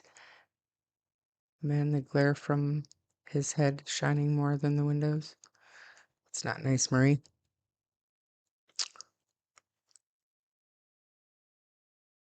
It's the only one source, and it implies expanded warrants. Okay. So we're going to read it word for word, and then Grendel and Daleen are going to point out to me where this implication is. I'm happy to be wrong if I am. I wouldn't be very happy about it because it gives a little bit of hope that the investigation is expanding, you know, so it would make me feel really good if it is fact, but sadly, let's read. This is from the RCMP Nova Scotia RCMP website. Fact-based tips sought as RCMP investigation into disappearance of Lily and Jack Sullivan continues. Wish I had my glasses, not gonna lie. Nova Scotia RCMP continued an active and comprehensive investigation into the disappearance of Lily and Jack Sullivan 1 year after the children were reported missing from their home on Gairloch Road in Lansdowne. On May 2nd, 2025, at approximately 10 a.m., Pictou County RCMP responded to a report that 6-year-old Lily and 4-year-old Jack had wandered from their rural property earlier that morning. A large-scale multi-agency ground, air, and water search was initiated, led by 24 ground search and rescue teams, and supported by specialized RCMP resources. On May 3rd, the Northeast Nova RCMP Major Crime Unit assumed lead of the investigation under the Missing Persons Act. RCMP units from across Canada, as well as the National Centre for Missing Persons and the Canadian Centre for Child Protection, are assisting. This investigation has involved sustained and wide-ranging efforts over the past year, says Staff Sergeant Rob McCammon, officer in charge acting of major crimes and behavioral sciences. Substantial RCMP and partner agency resources continue to be dedicated to this file, and they'll remain in place until the circumstances surrounding Lily and Jack's disappearance are determined with certainty. Some of the investigative steps taken to date include obtaining and executing judicial authorizations for materials and digital devices of those closest to the children, allowing investigators to examine phone records, banking records, etc.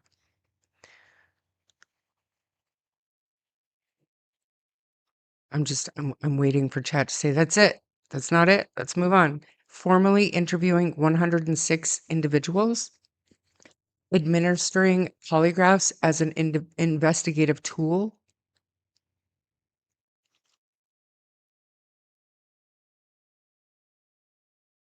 yes, to date on April 30th. Yeah, but I just don't see anything about new or expanded. But let's continue. Conducting forensic examinations at the Ottawa-based RCMP National Forensic Laboratory, reviewing all 8,132 functioning video files, searching 40 kilometers around the Lansdowne area using RCMP human remains detection dogs, evaluating and prioritizing 1,191 tips, and working through 1,534 investigative tasks. Multiple investigative components continue simultaneously, with information gathered through the investigation informing next steps. All possible scenarios remain under consideration. A significant and sustained investigative effort is ongoing. Our investigators, alongside partner agencies, have conducted and continue to conduct hundreds of follow-ups. Every credible lead is being actively pursued, and every available resource is being applied. Throughout the past year, the RCMP has continued to receive information from the public and acknowledges the assistance provided by community members across the province and beyond. We appreciate people's concern and engagement, says Staff Sergeant McCammon. At this stage of the investigation, what investigators need are specific, verifiable details to work from. Rumor and speculation won't lead us to Jack and Lily and Jack.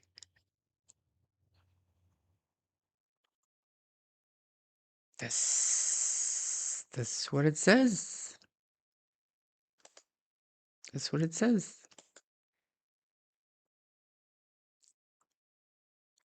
It is implied in the first line, closest to the children. The initial warrants were for 2 people. Implied requires reasoning. It's implied.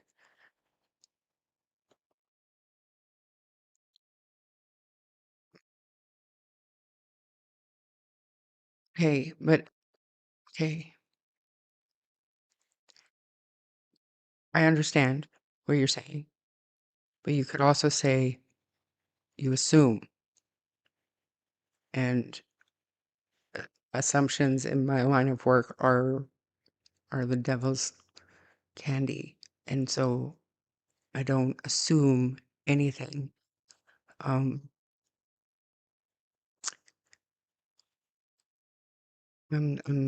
looking. I'm trying. I'm gonna. What was the requires reasoning? I'm gonna try to do it again.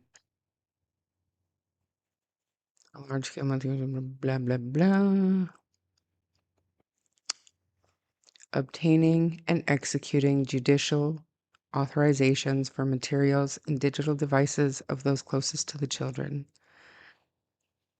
Allowing investigators to examine phone records, banking records. Okay. Wow.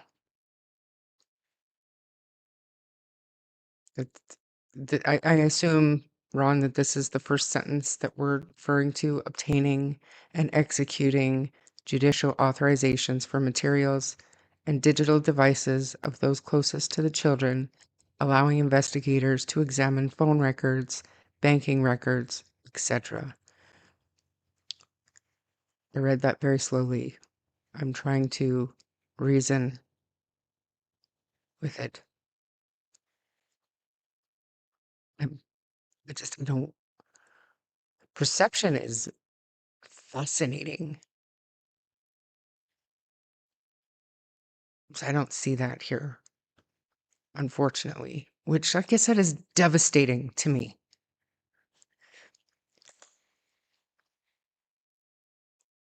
I want you to explain it to me. Show me. Implied reasoning is different than an assumption. Implied reasoning. Implied reasoning. Implied reasoning. I'm trying. I'm doing my best. I'm doing my best. Grindel, you gotta help me out here. I think you were trying to read more into that than what is literally happening. Yeah, I don't know. A lot, Jane Doe. A lot. An assumption requires a new made-up fact. An implied fact follows the facts. If there were two people in the initial warrant and it now says those closest to the children, the warrants had to be expanded. Only, and again, this is an assumption. This is not implied reasoning. This is just an assumption. But only if what I said earlier is fact. So if the people closest to the children is literally closest to the children, so only the people on the property in the trailer were covered under the first judicial authorizations, well, then I guess you could take this as implied that they're expanding those warrants to include people closest to the children in relationship wise and not just location wise. Did I do good? I'm sorry. I don't see it. Here we go. The Missing Children's Act only allows for 72-hour warrants, I believe. They had to seek judicial authorization to expand the searches beyond the initial dates first given. That is 1. Where does it say that?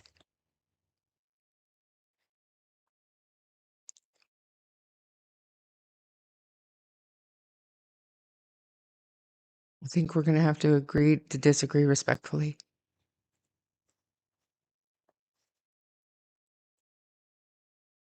I'm looking for Grindel because he's trying to explain it to me like I'm a 2-year-old, which I appreciate. I absolutely appreciate Grindel. And nothing. Where does it say that?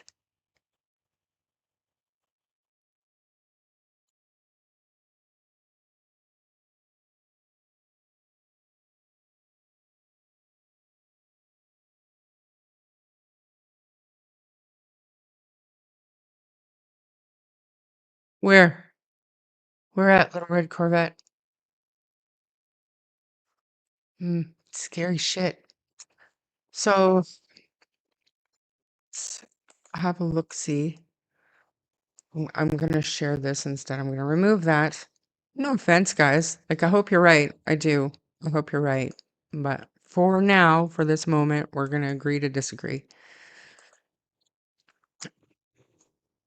Let's sound on, just in case we find something.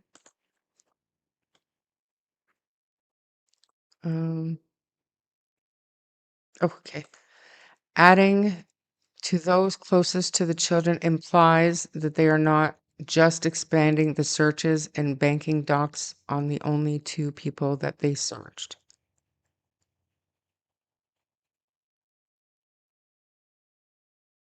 This is what I just read was the latest police update statement, whatever, on the RCMP website.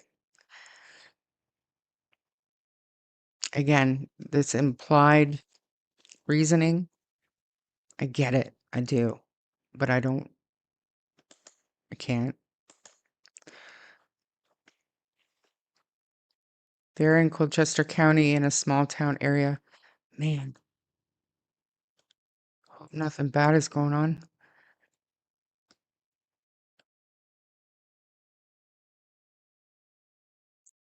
I remember reading 3 years warrants for devices. I was happy when I heard it and showed hubby.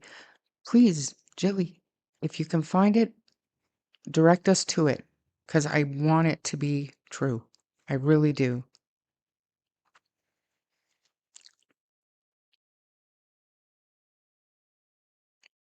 Implied, or as I call it, implicit reasoning would mean you recognize that this is a news article and no reporter would expect the general public to make that interpretation. That's not, that first one was a news article. The one that I just read was the RCMP statement from April 30th. That was their update, where they update the number of tasks and such and interviews and everything that we listed there. But yeah, it's like same. Oh, look at your cabinets. Are they new? I'm sorry, this is the first time on a TV. Ian built those. Yeah, this place has only been this suite. This is our B&B that we're gonna rent out when upstairs is done. Good night, pretty birds.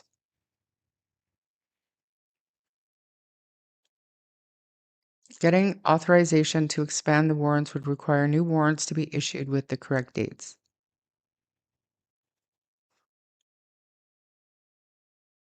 Right. So let's look here.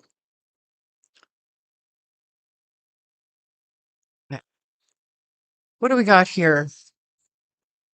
Annie Elise, I don't remember watching this one. I want to go back and I want to watch that one because I do quite enjoy her.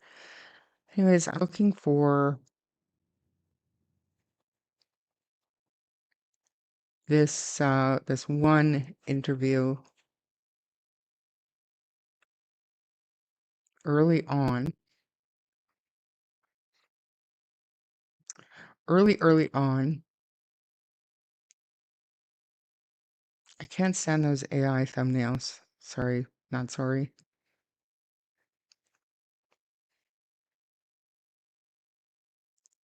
This is I had it all pulled up. I truly did. And then Daniel came and distracted me.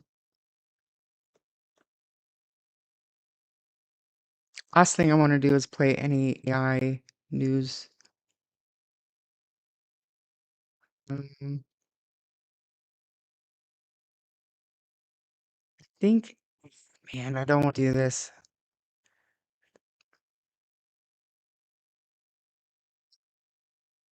I'm scared that I'm going to click on the wrong one. So,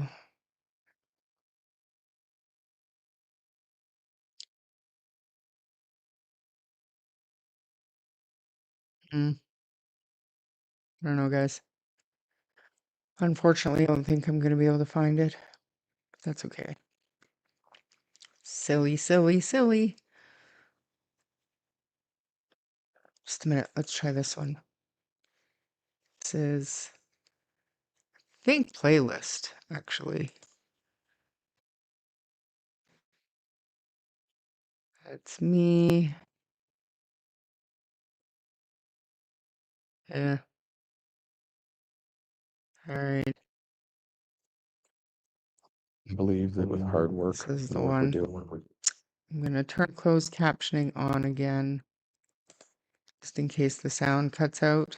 This is from back in January. And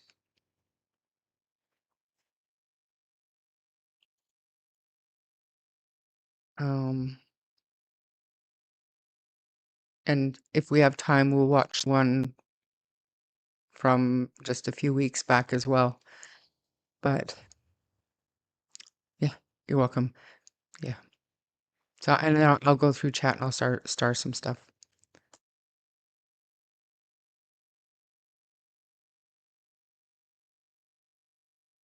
When the information we're gathering, we will find out what happened with Jack and Lily.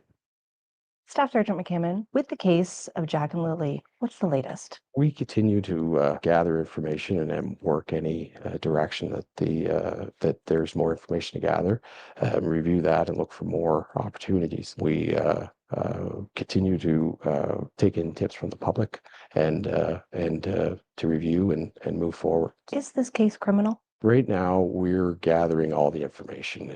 Once we have all the information necessary, we'll make decisions on any criminality that may be relevant to the case. Are you treating this as criminal? Again, we gather all of our information in any of these situations to a judicial standard in case there is information that identifies criminality. And that is part of our job, is to gather all the information so that we can make good decisions with it. Can you explain how that works under the Missing Persons Act? Well, basically, the Missing Persons Act gives us the ability to get the judicial authorization to pursue different, more private information that we can then gather to review for any tips or leads, directions to go to find more information. The children's stepfather, Daniel Martel, has also indicated that recently his DNA sample was taken. Why now? Because it was the appropriate time, or we felt it was time to collect that information, of course. Sometimes DNA doesn't necessarily, not because anybody's a suspect, but to maybe we may find DNA in places where we expect it to be found, and we need to be able to eliminate people. So it's something that we do, especially in missing persons cases, that to collect that information, make sure it's safeguarded. Are any of the children's family members considered suspects in this case? I wouldn't say anybody's a suspect. Again, we continue to gather information and whatever evidence that we are able to find, and we'll make our decisions based on that. But we are not in a position to really comment on suspects or anything like that at this time. Do you have suspects? Again, we're working the investigation. I can't comment in detail on where we're going because I have to maintain any integrity of the work we're doing. Anybody in the public who has information that can help us with this are asked to please engage with us and pass that information along so that we can work with it. What do you think happened here? Again, I'm not going to comment on what I think. As a professional investigator, we have to base our direction on evidence and information. So I'm not here to comment on my thoughts, and I'll allow the information we gather to make those decisions. From the beginning, RCMP has maintained that this was not an abduction. The families believe that it could have been an abduction. Do you think that that's a possibility here? Well, if that were something that took place, we will gather the information and we will pursue that, and we will pursue any charges related to anything like that took place. However, again, we don't have any direct evidence of an abduction or anything like that at this time. So you're not pursuing the investigative avenue of an abduction? We will look in all avenues of investigation. I'm just, that's not evidence or information that we have directly at this time. Why not? Oh, there could be a number of reasons for that. We may not have found that information yet. There could be a member of the public out there that has a key piece of knowledge that we haven't managed to bring forward yet. There could be a number of reasons for that, and the other one being they may not have been an abduction. So there may not be evidence out there to gather. Again, that's why we have to let the information we gather dictate our decisions and direction. The families say that on May 2nd, they were told by an RCMP member on scene that an Amber Alert would be issued, and that did not happen. Why not? I can't comment on the commentary that may have happened between a member and the family at the scene. But when it comes to the Amber Alert, the criteria for an Amber Alert wasn't met. We didn't have the necessary pre-qualifiers to issue an Amber Alert. However, we did issue vulnerable persons alerts related to the disappearance of Jack and Lily, and that was the appropriate kind of direction with the information we had at the time. Looking back, was that the right call? Yeah. Have mistakes been made in the handling of this case? I'm very confident in the work that the RCMP's done on this case, from the initial response that was within really minutes, and people on the ground searching property within a couple of hours, and the continued investigative effort by the investigators. I'm very confident in the work we've done.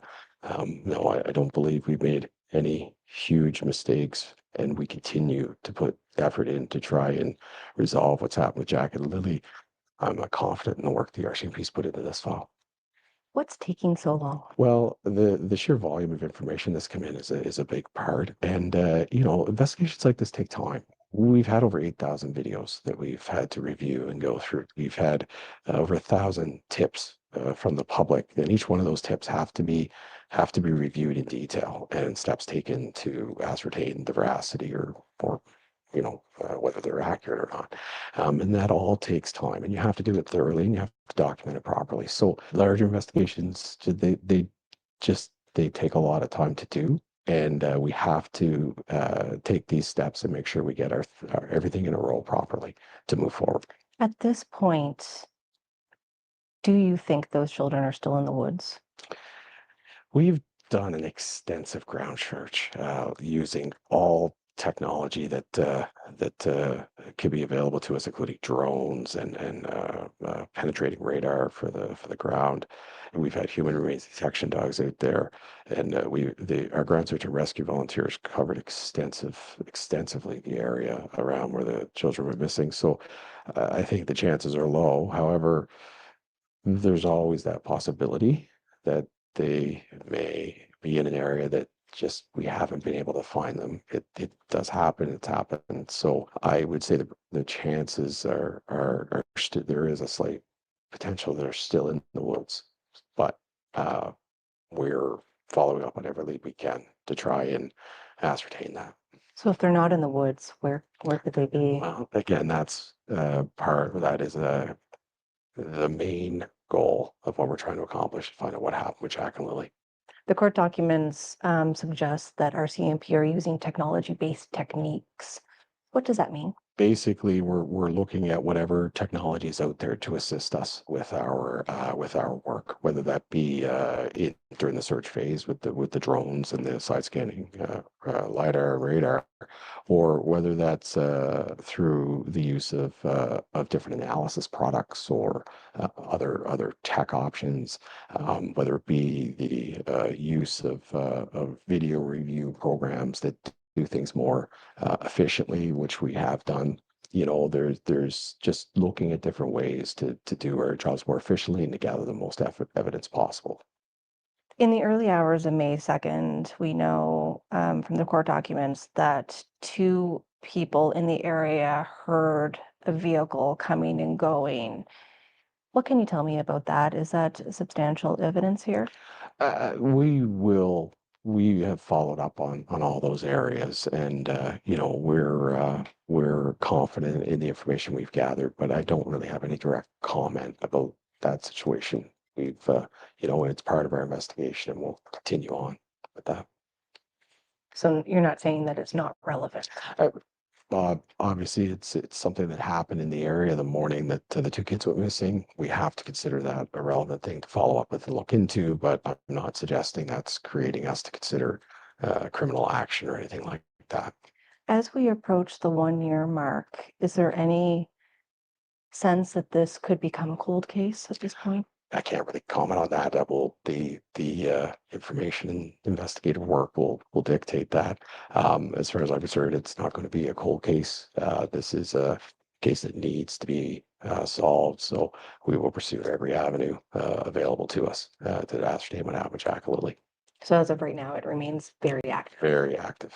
Very active. Yeah. Do you think this will be solved in the near future? I cut it off there just because Rob is Rob, and I'm not, you know. I just happened to have a look over, and I noticed that Sunny is live, as is Ninchi as well. But having said that, let's have a discussion about where the case is now and what we actually think is going on. Because, and Ron, I do have the Missing Persons Act pulled up. I'm not opposed going through it, but it's pretty dry for a lot of people. But I feel like if the RCMP haven't ruled anything out that we've heard over and over and over again today, so that means everything that we've heard is on the table. Julie Bean, absolutely. So my email is scrolling across the bottom, truecrimestorypod@gmail.com. Go ahead, email me. But if all of that is still on the table, can I ask probably a really ignorant and rude question? What have they been doing for the past 13 months?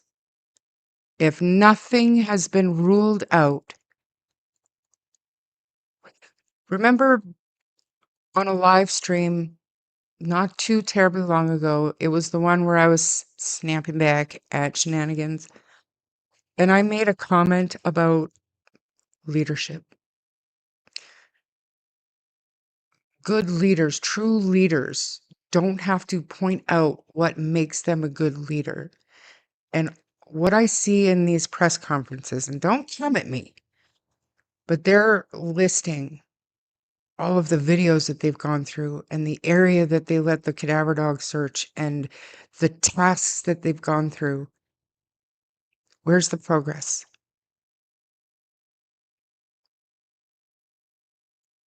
Where is the fruits of your hard labor? Where's Jack and Lily? Why can't you rule a single solitary thing out for the public? And then you have the nerve to tell the public rumors and speculation isn't going to help find Jack and Lily.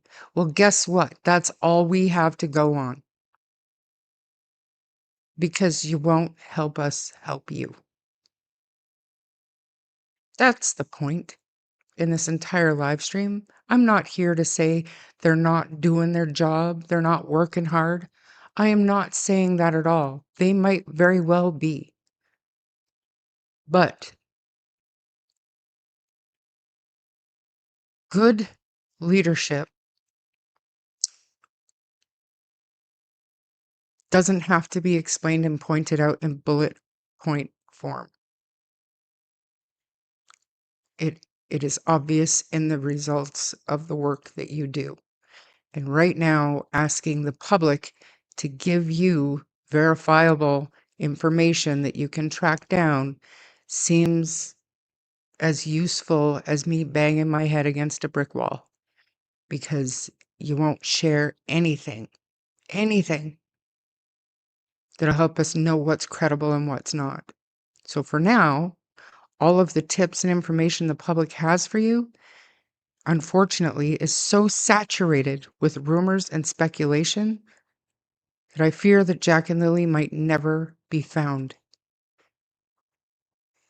And I feel it's terrible to say, but it's true.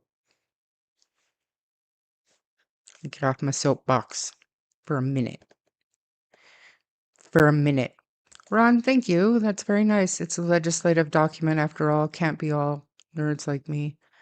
I love it as well. I just, yeah, it is dry. But I do have it. I have it pulled up here, but I'm not gonna, because Sunny's live, and I don't like to play those games. Even though I was live first, it doesn't matter. Sunny's got Alexa on, so let's just hit chat for a couple of minutes, and then I'll go and Harley went to the other side of the couch now. He came back in. Where do we start? You believe in participation ribbons for, that's funny. Cindy not in the woods, but in the open outside the search area. Could be.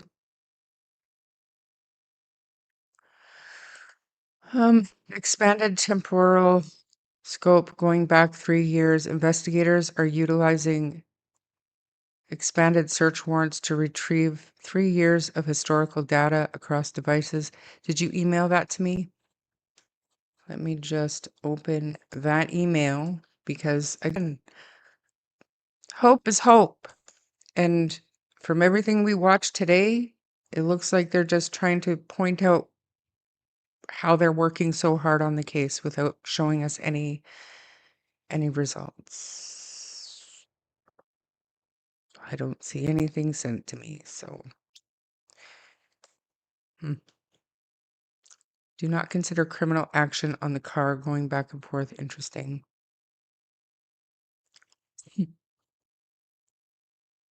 Why did they polygraph Justin Sundance Smith? To see if his claims are credible? Maybe?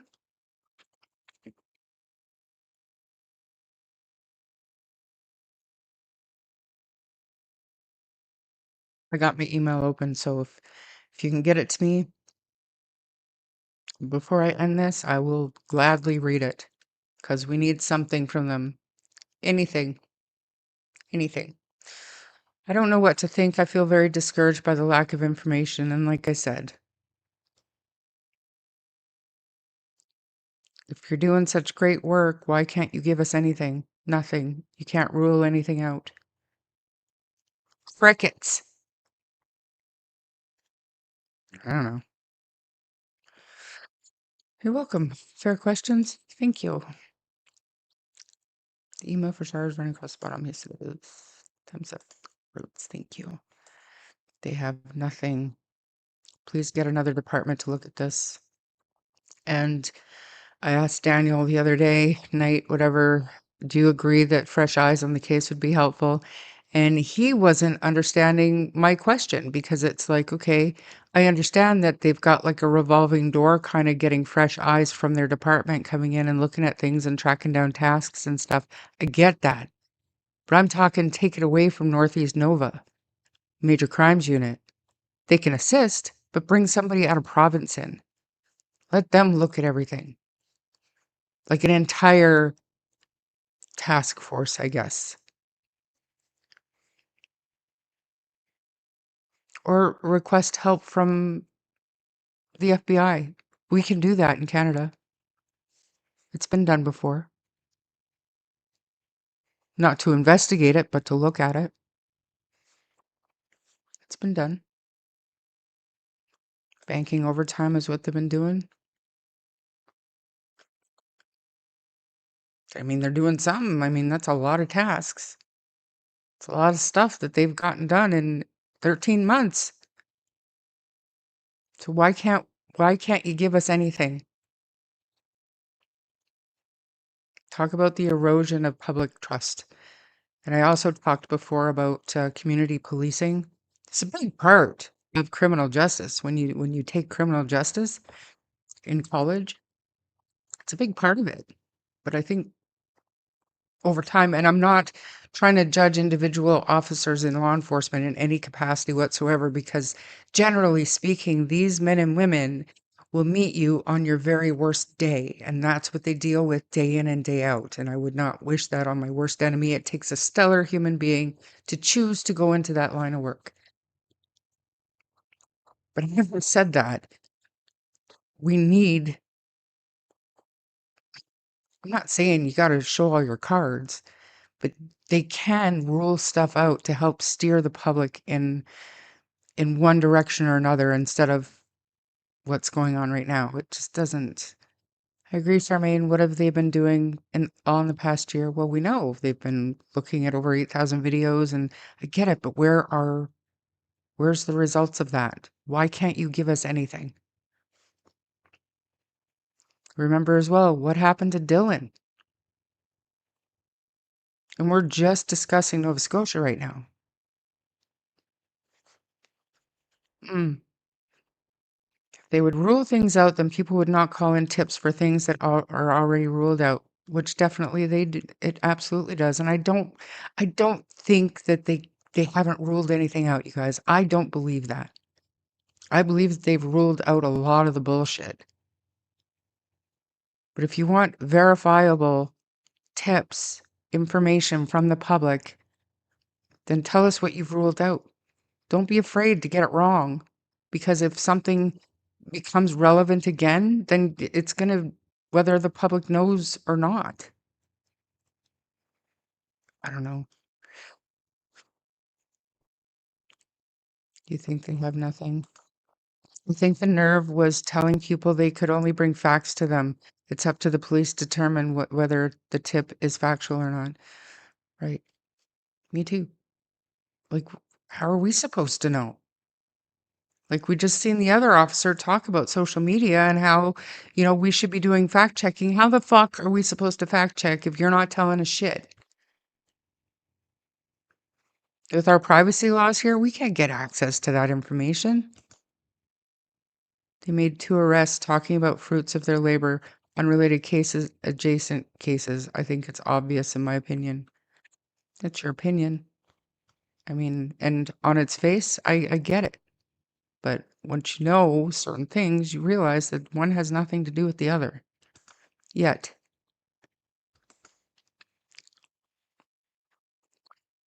Joe, why don't you just stop in the bus before you even come in here? Honestly. The YouTubers and the people in chats are working harder than the RCMP, in my opinion, based on observations.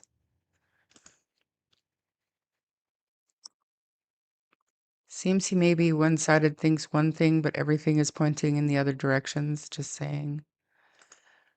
Wrong jumping to conclusions and wishful thinking.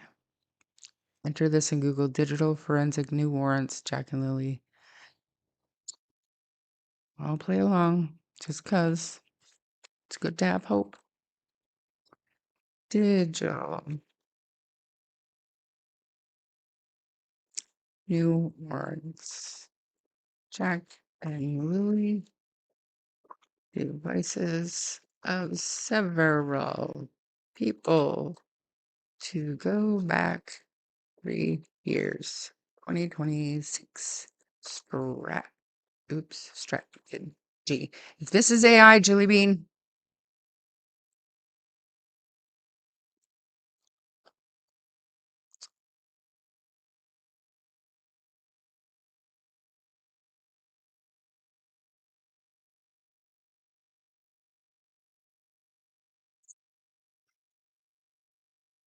You see nothing about Jack and Lily.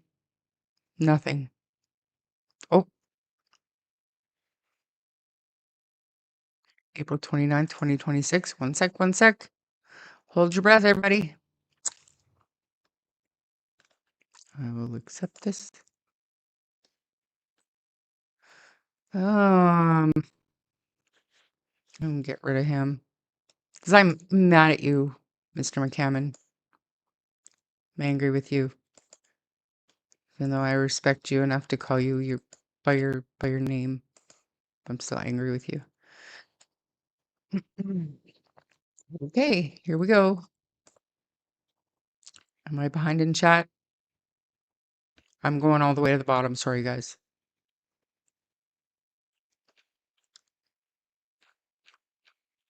Damn, chart internet. I just did. No, I don't want alerts. All right. So this one is titled "A Year Later, RCMP Saying Little About Missing Nova Scotia Kids." This is from the Canadian Press. Oh, let's make it bigger. Let's make it bigger. Here we go. Oh, let's get rid of me. Here we go. Ready? Here we go. Here we go. Everybody hold your breath. Almost a year after the RCMP began investigating the sudden disappearance of 2 children from their rural Nova Scotia home, the Mounties still say there is no evidence of an abduction or criminal offense. Do you hear that? That's Harley. Open the door again. 1 second.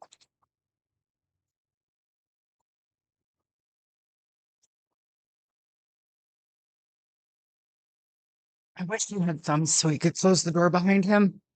What is this? My grandson heard you tell Joe to go wait in the bus. He remembers you talking to Ron before, and he just said to me, "Did that lady let the guy out of the car yet?" That's great. No, honey. They both have to stay in the car. They both have to stay in the car. Okay, anyways. Investigators say that on May 2nd, 2025, 4-year-old Jack and his 6-year-old sister Lily wandered into the tangled woods near their family's home, 140 kilometers north of Halifax, leaving few clues as to why they did not return. That's an odd way to put it. I don't like this. I don't like it. Saying.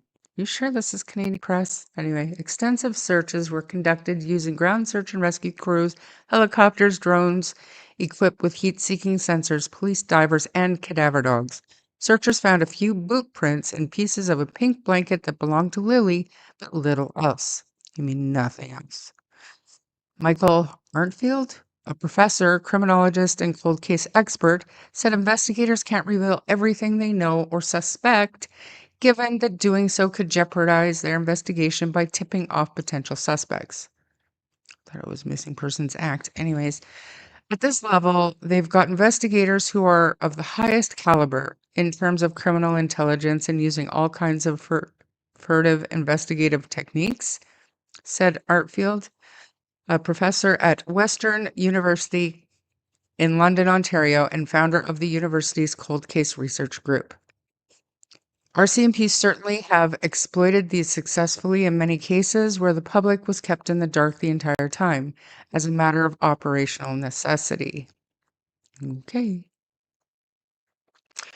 An RCMP spokesperson declined a request for an interview with a senior investigator, saying the police force will issue a statement later this week, which said the next day. We read it.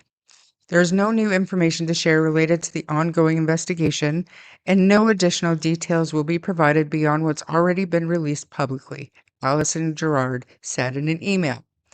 Arntfield said that without evidence of where the children are, whether alive or dead, all potential scenarios from criminal behavior to unfortunate accident remain viable. In August of last year, a judge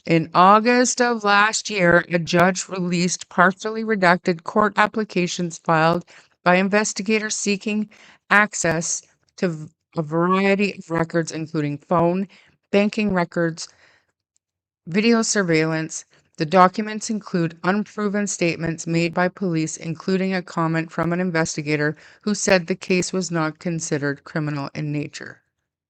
The document included unproven statements made by police, including a comment from an investigator who said the case was not considered criminal in nature.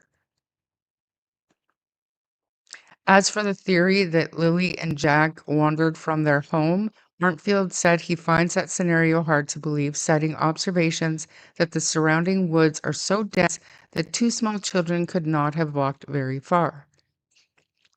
Research on lost children indicates that those between the ages of 1 and 6 often follow small animals into the woods, unaware that they could lose their way. More importantly, these lost children rarely go far, choosing instead to seek shelter and sleep at night.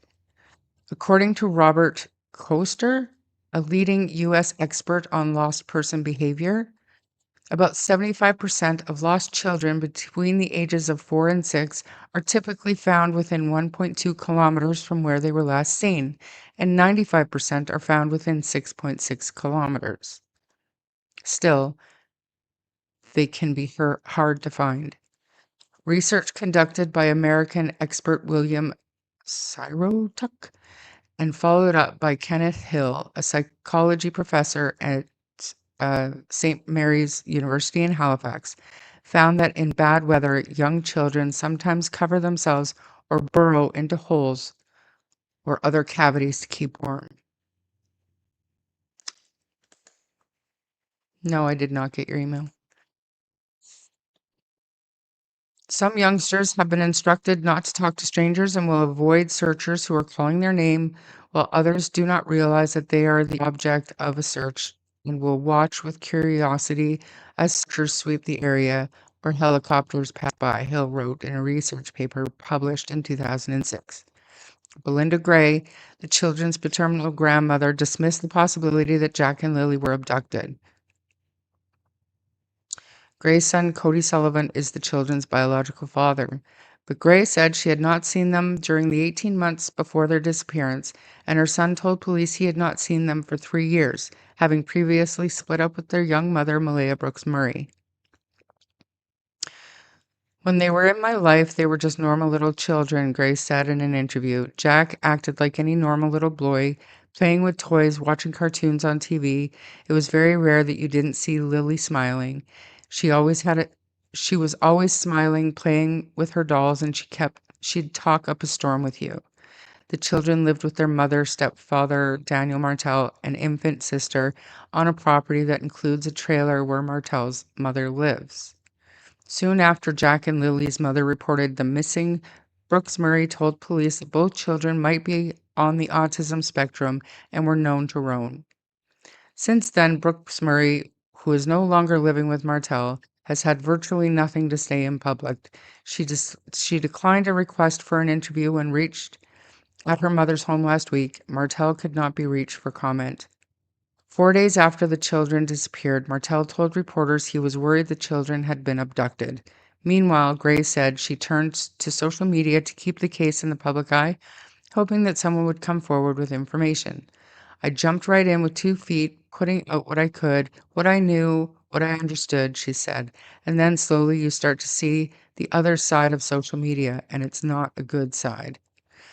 In January, the RCMP confirmed that they had arrested Martel and that he was facing charges of sexual assault, and forcible confinement involving an adult victim. The allegations have not been tested in court, and the case is expected to return to the courtroom on July 7th. The identity of the complainant is protected by a publication ban. This weekend, a public vigil is expected to be held outside the RCMP detachment in Stellarton, and Gray is encouraging people to print and distribute Jack and Lily's missing persons poster, which can be easily found online. I am not doing this entire thing. This moves on to another case.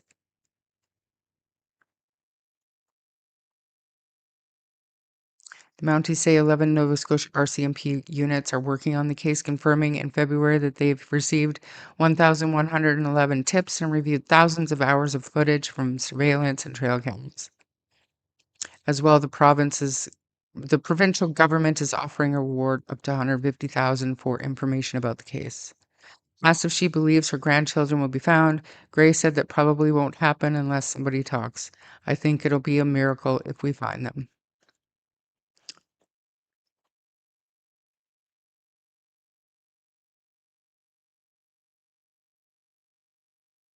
Still nothing. And I put that into the. It's not there. Maybe you went to my spam. Let me see.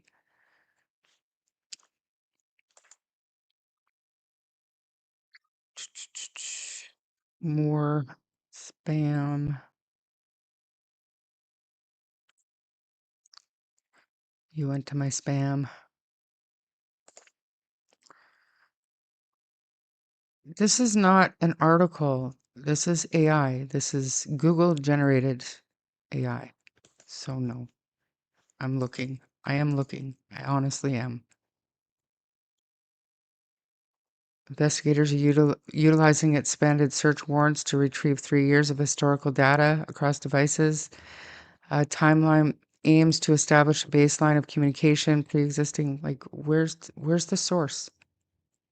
2026, a digital forensic strategy in the Jack and Lily Sullivan missing persons case focuses on expanding temporal and target scopes following the RCMP's exhaustive review.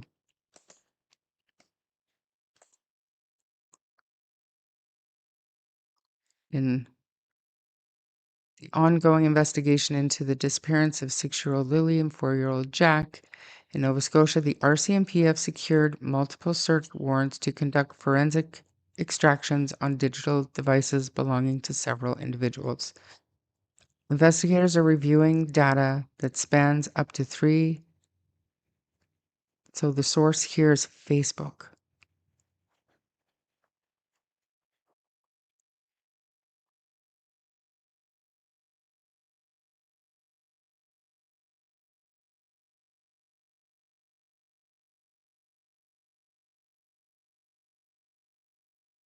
That's what this said. And I can't, let me just, I'm not going to show it all, but I will download one of them. So I don't like having this kind of shit on my computer. Not that I don't trust you, just some things.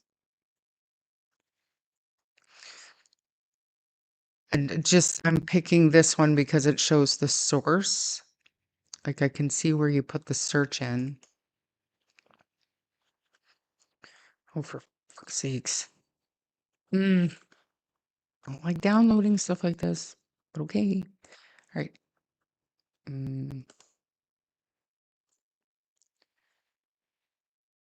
Share screen so I can zoom it in.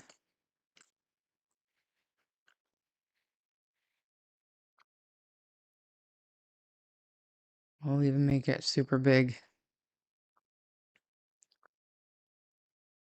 So here, up here, we can see the search that was put into the Google machine.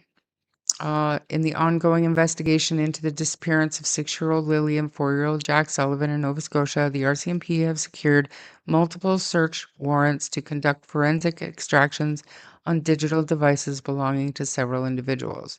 Investigators are reviewing data that spans up to 3 years back from the children's disappearance. And right here at the end of that paragraph is the source, which is Facebook.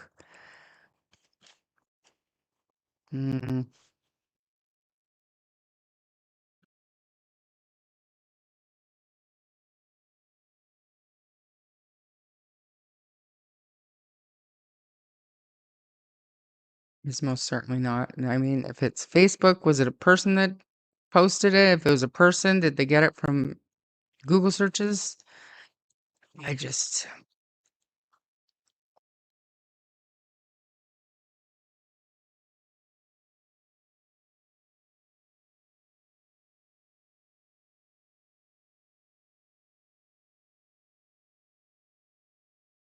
Harley is losing his ever-loving shit down there. It shows Facebook +3. Yeah, could very well be. But this is like a screenshot, so I can't click on it. Nothing is factual, but yeah. So all of this new talk is rumor, and it needs to stop being spread. There is nothing. Well, that's the thing. Okay, so you could have factual information mixed in with some speculation, and then somebody else shares it, and somebody else. You can have it shared 100 times. That doesn't make it any more or less credible. So if it's, are you telling me go into my DM? Oh, and I just clicked on my cloud. So awesome. Am I muted? Hello?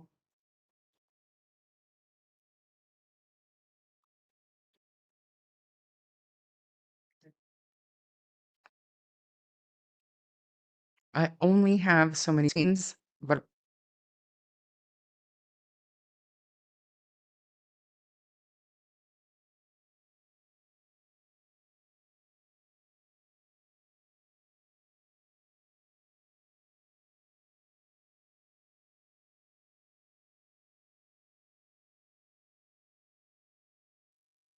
newsflash, everybody, my mods are getting mad at me, so I won't check my DMs. Where is it? Just a minute. There it is. Never mind. False alarm. Still here. All right. Boom.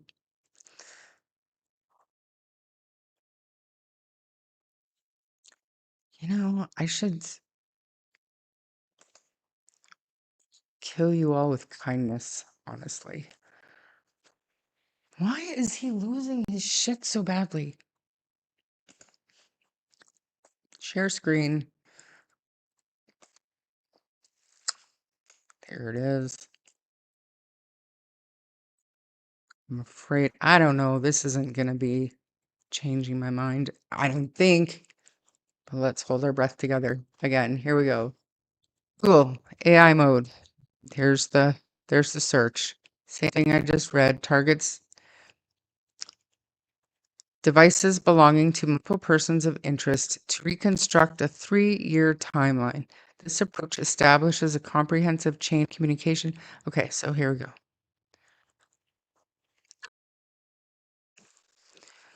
Okay. This is right here. This is the Nova Scotia RCMP. Nova Scotia's RCMP and, well, sorry,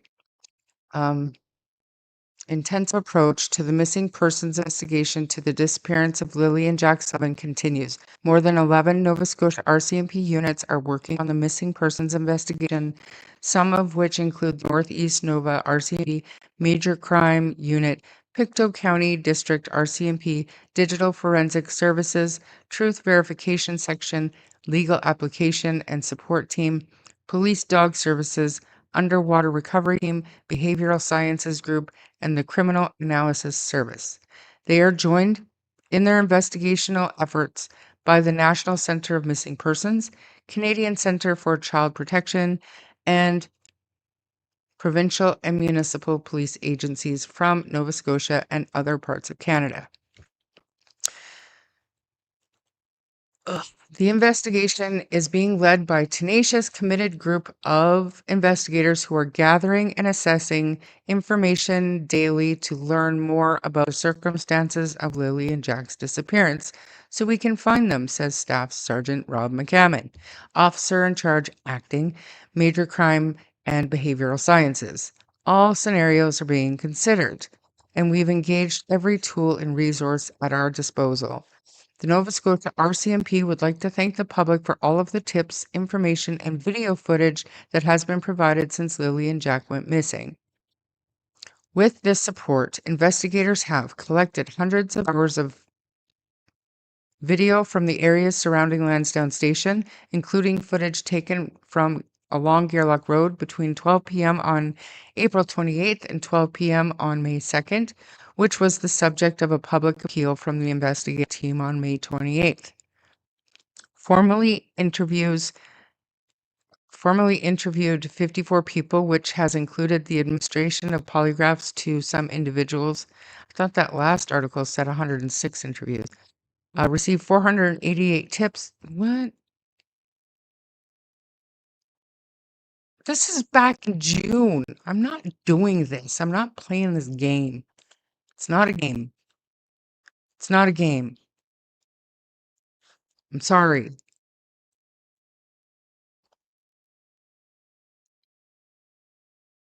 I'm looking, I'm trying best to be fair.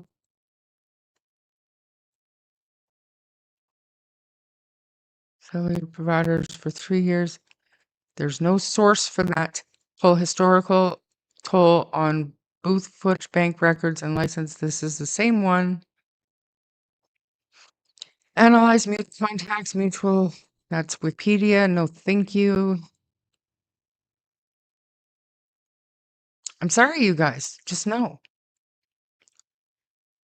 Daleen isn't the one spreading the false information, as far as I know. She might be,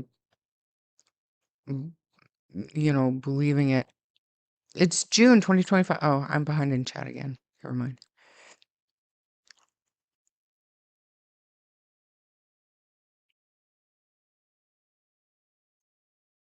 Like, it's not like, let's set this straight right now. Very, very, very few people that I feel have malicious intent when they're talking about things or when they're believing things. But this is the temperature of the case right now on social media because we're not getting anything from the RCMP. So we're not getting anything from the children's mother, and we're not getting anything from the RCMP, the people that are in charge of the investigation who want the verifiable factual tips to come in. So we are only left with this kind of stuff, with these posts that are made that people want to believe.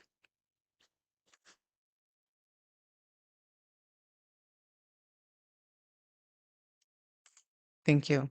I totally appreciate that. But I don't believe anybody is being malicious in, spreading false information, and people that accuse me of doing that because I show a comment that has maybe some speculation in it, that does not equate to spreading false information or talking about false information. That's us brainstorming, and that's us throwing all the shit that we've heard out there. And so I think to me, this live stream has been pretty good. A lot of people,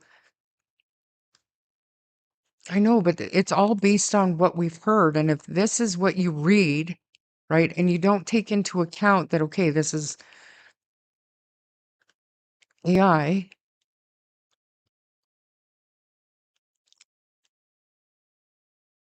it is what it is.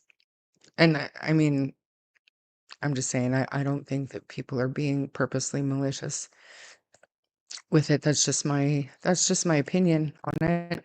And before we go, I would love to share something with you guys, if I could, if you don't mind, because I do believe that AI has a place in our lives. Better warm up to it. You know, my brother is kind of a bigwig, and he creates AI security systems for some pretty big places. Just put it that way. So I mean, we do have to get on board with AI in some way, shape, or form eventually, and I will fight it tooth and nail until, I mean, the day I start grammar on AI, or if they can read me articles or do this if I can find it, because I did send this out with the intention of playing it for you guys before and forgot. But AI with cases like this, the problem is gets so there's so many, it's so easy to drum up a story or a documentary or a video using AI, and you can plunk any information in there that you want to, but then there's so many of them that now our algorithm and our search engines are completely saturated with this shit. So just one second.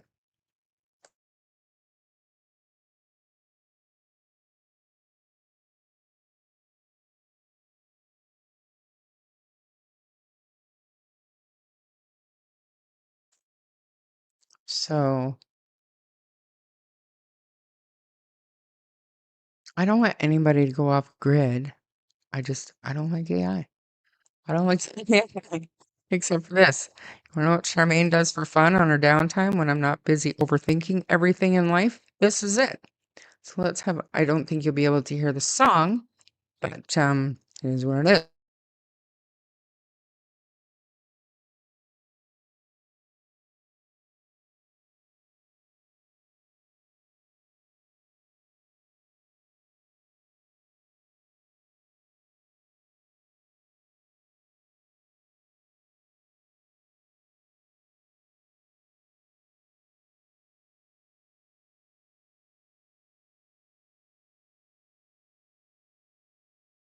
It's terrible that it's so choppy. I'm hoping, like, I closed everything else out, so I'm hoping that it'll catch up. Just a minute. Because it's super cute. This is what we all need to use AI for.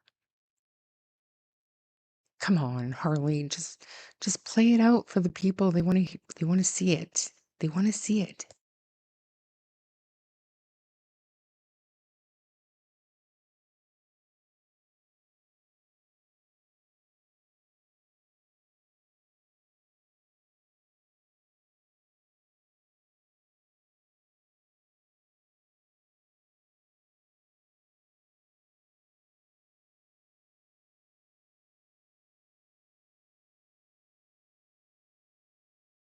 My little gangsta.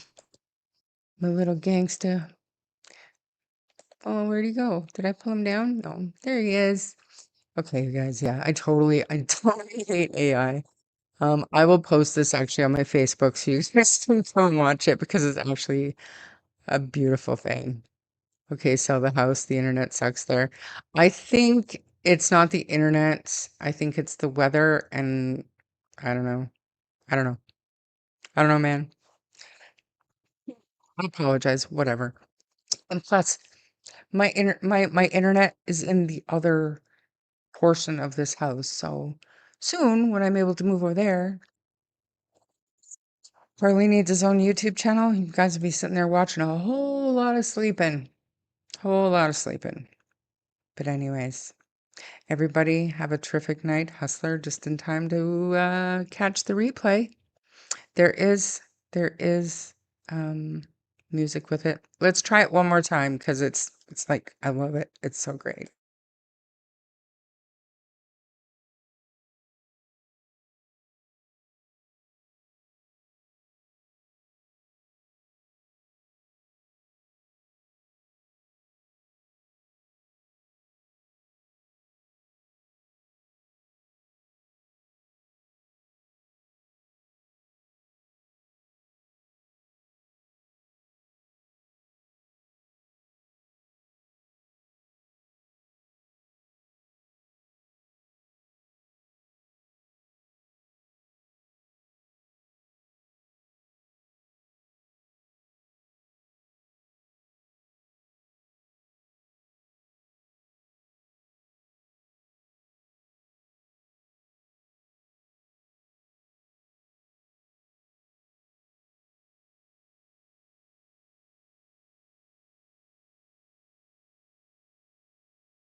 All right, let's go. You guys go watch Sunny or something. I'll catch y'all later, maybe tomorrow.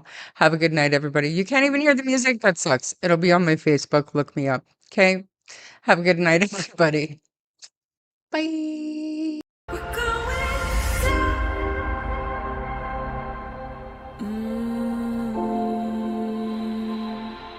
We're going down.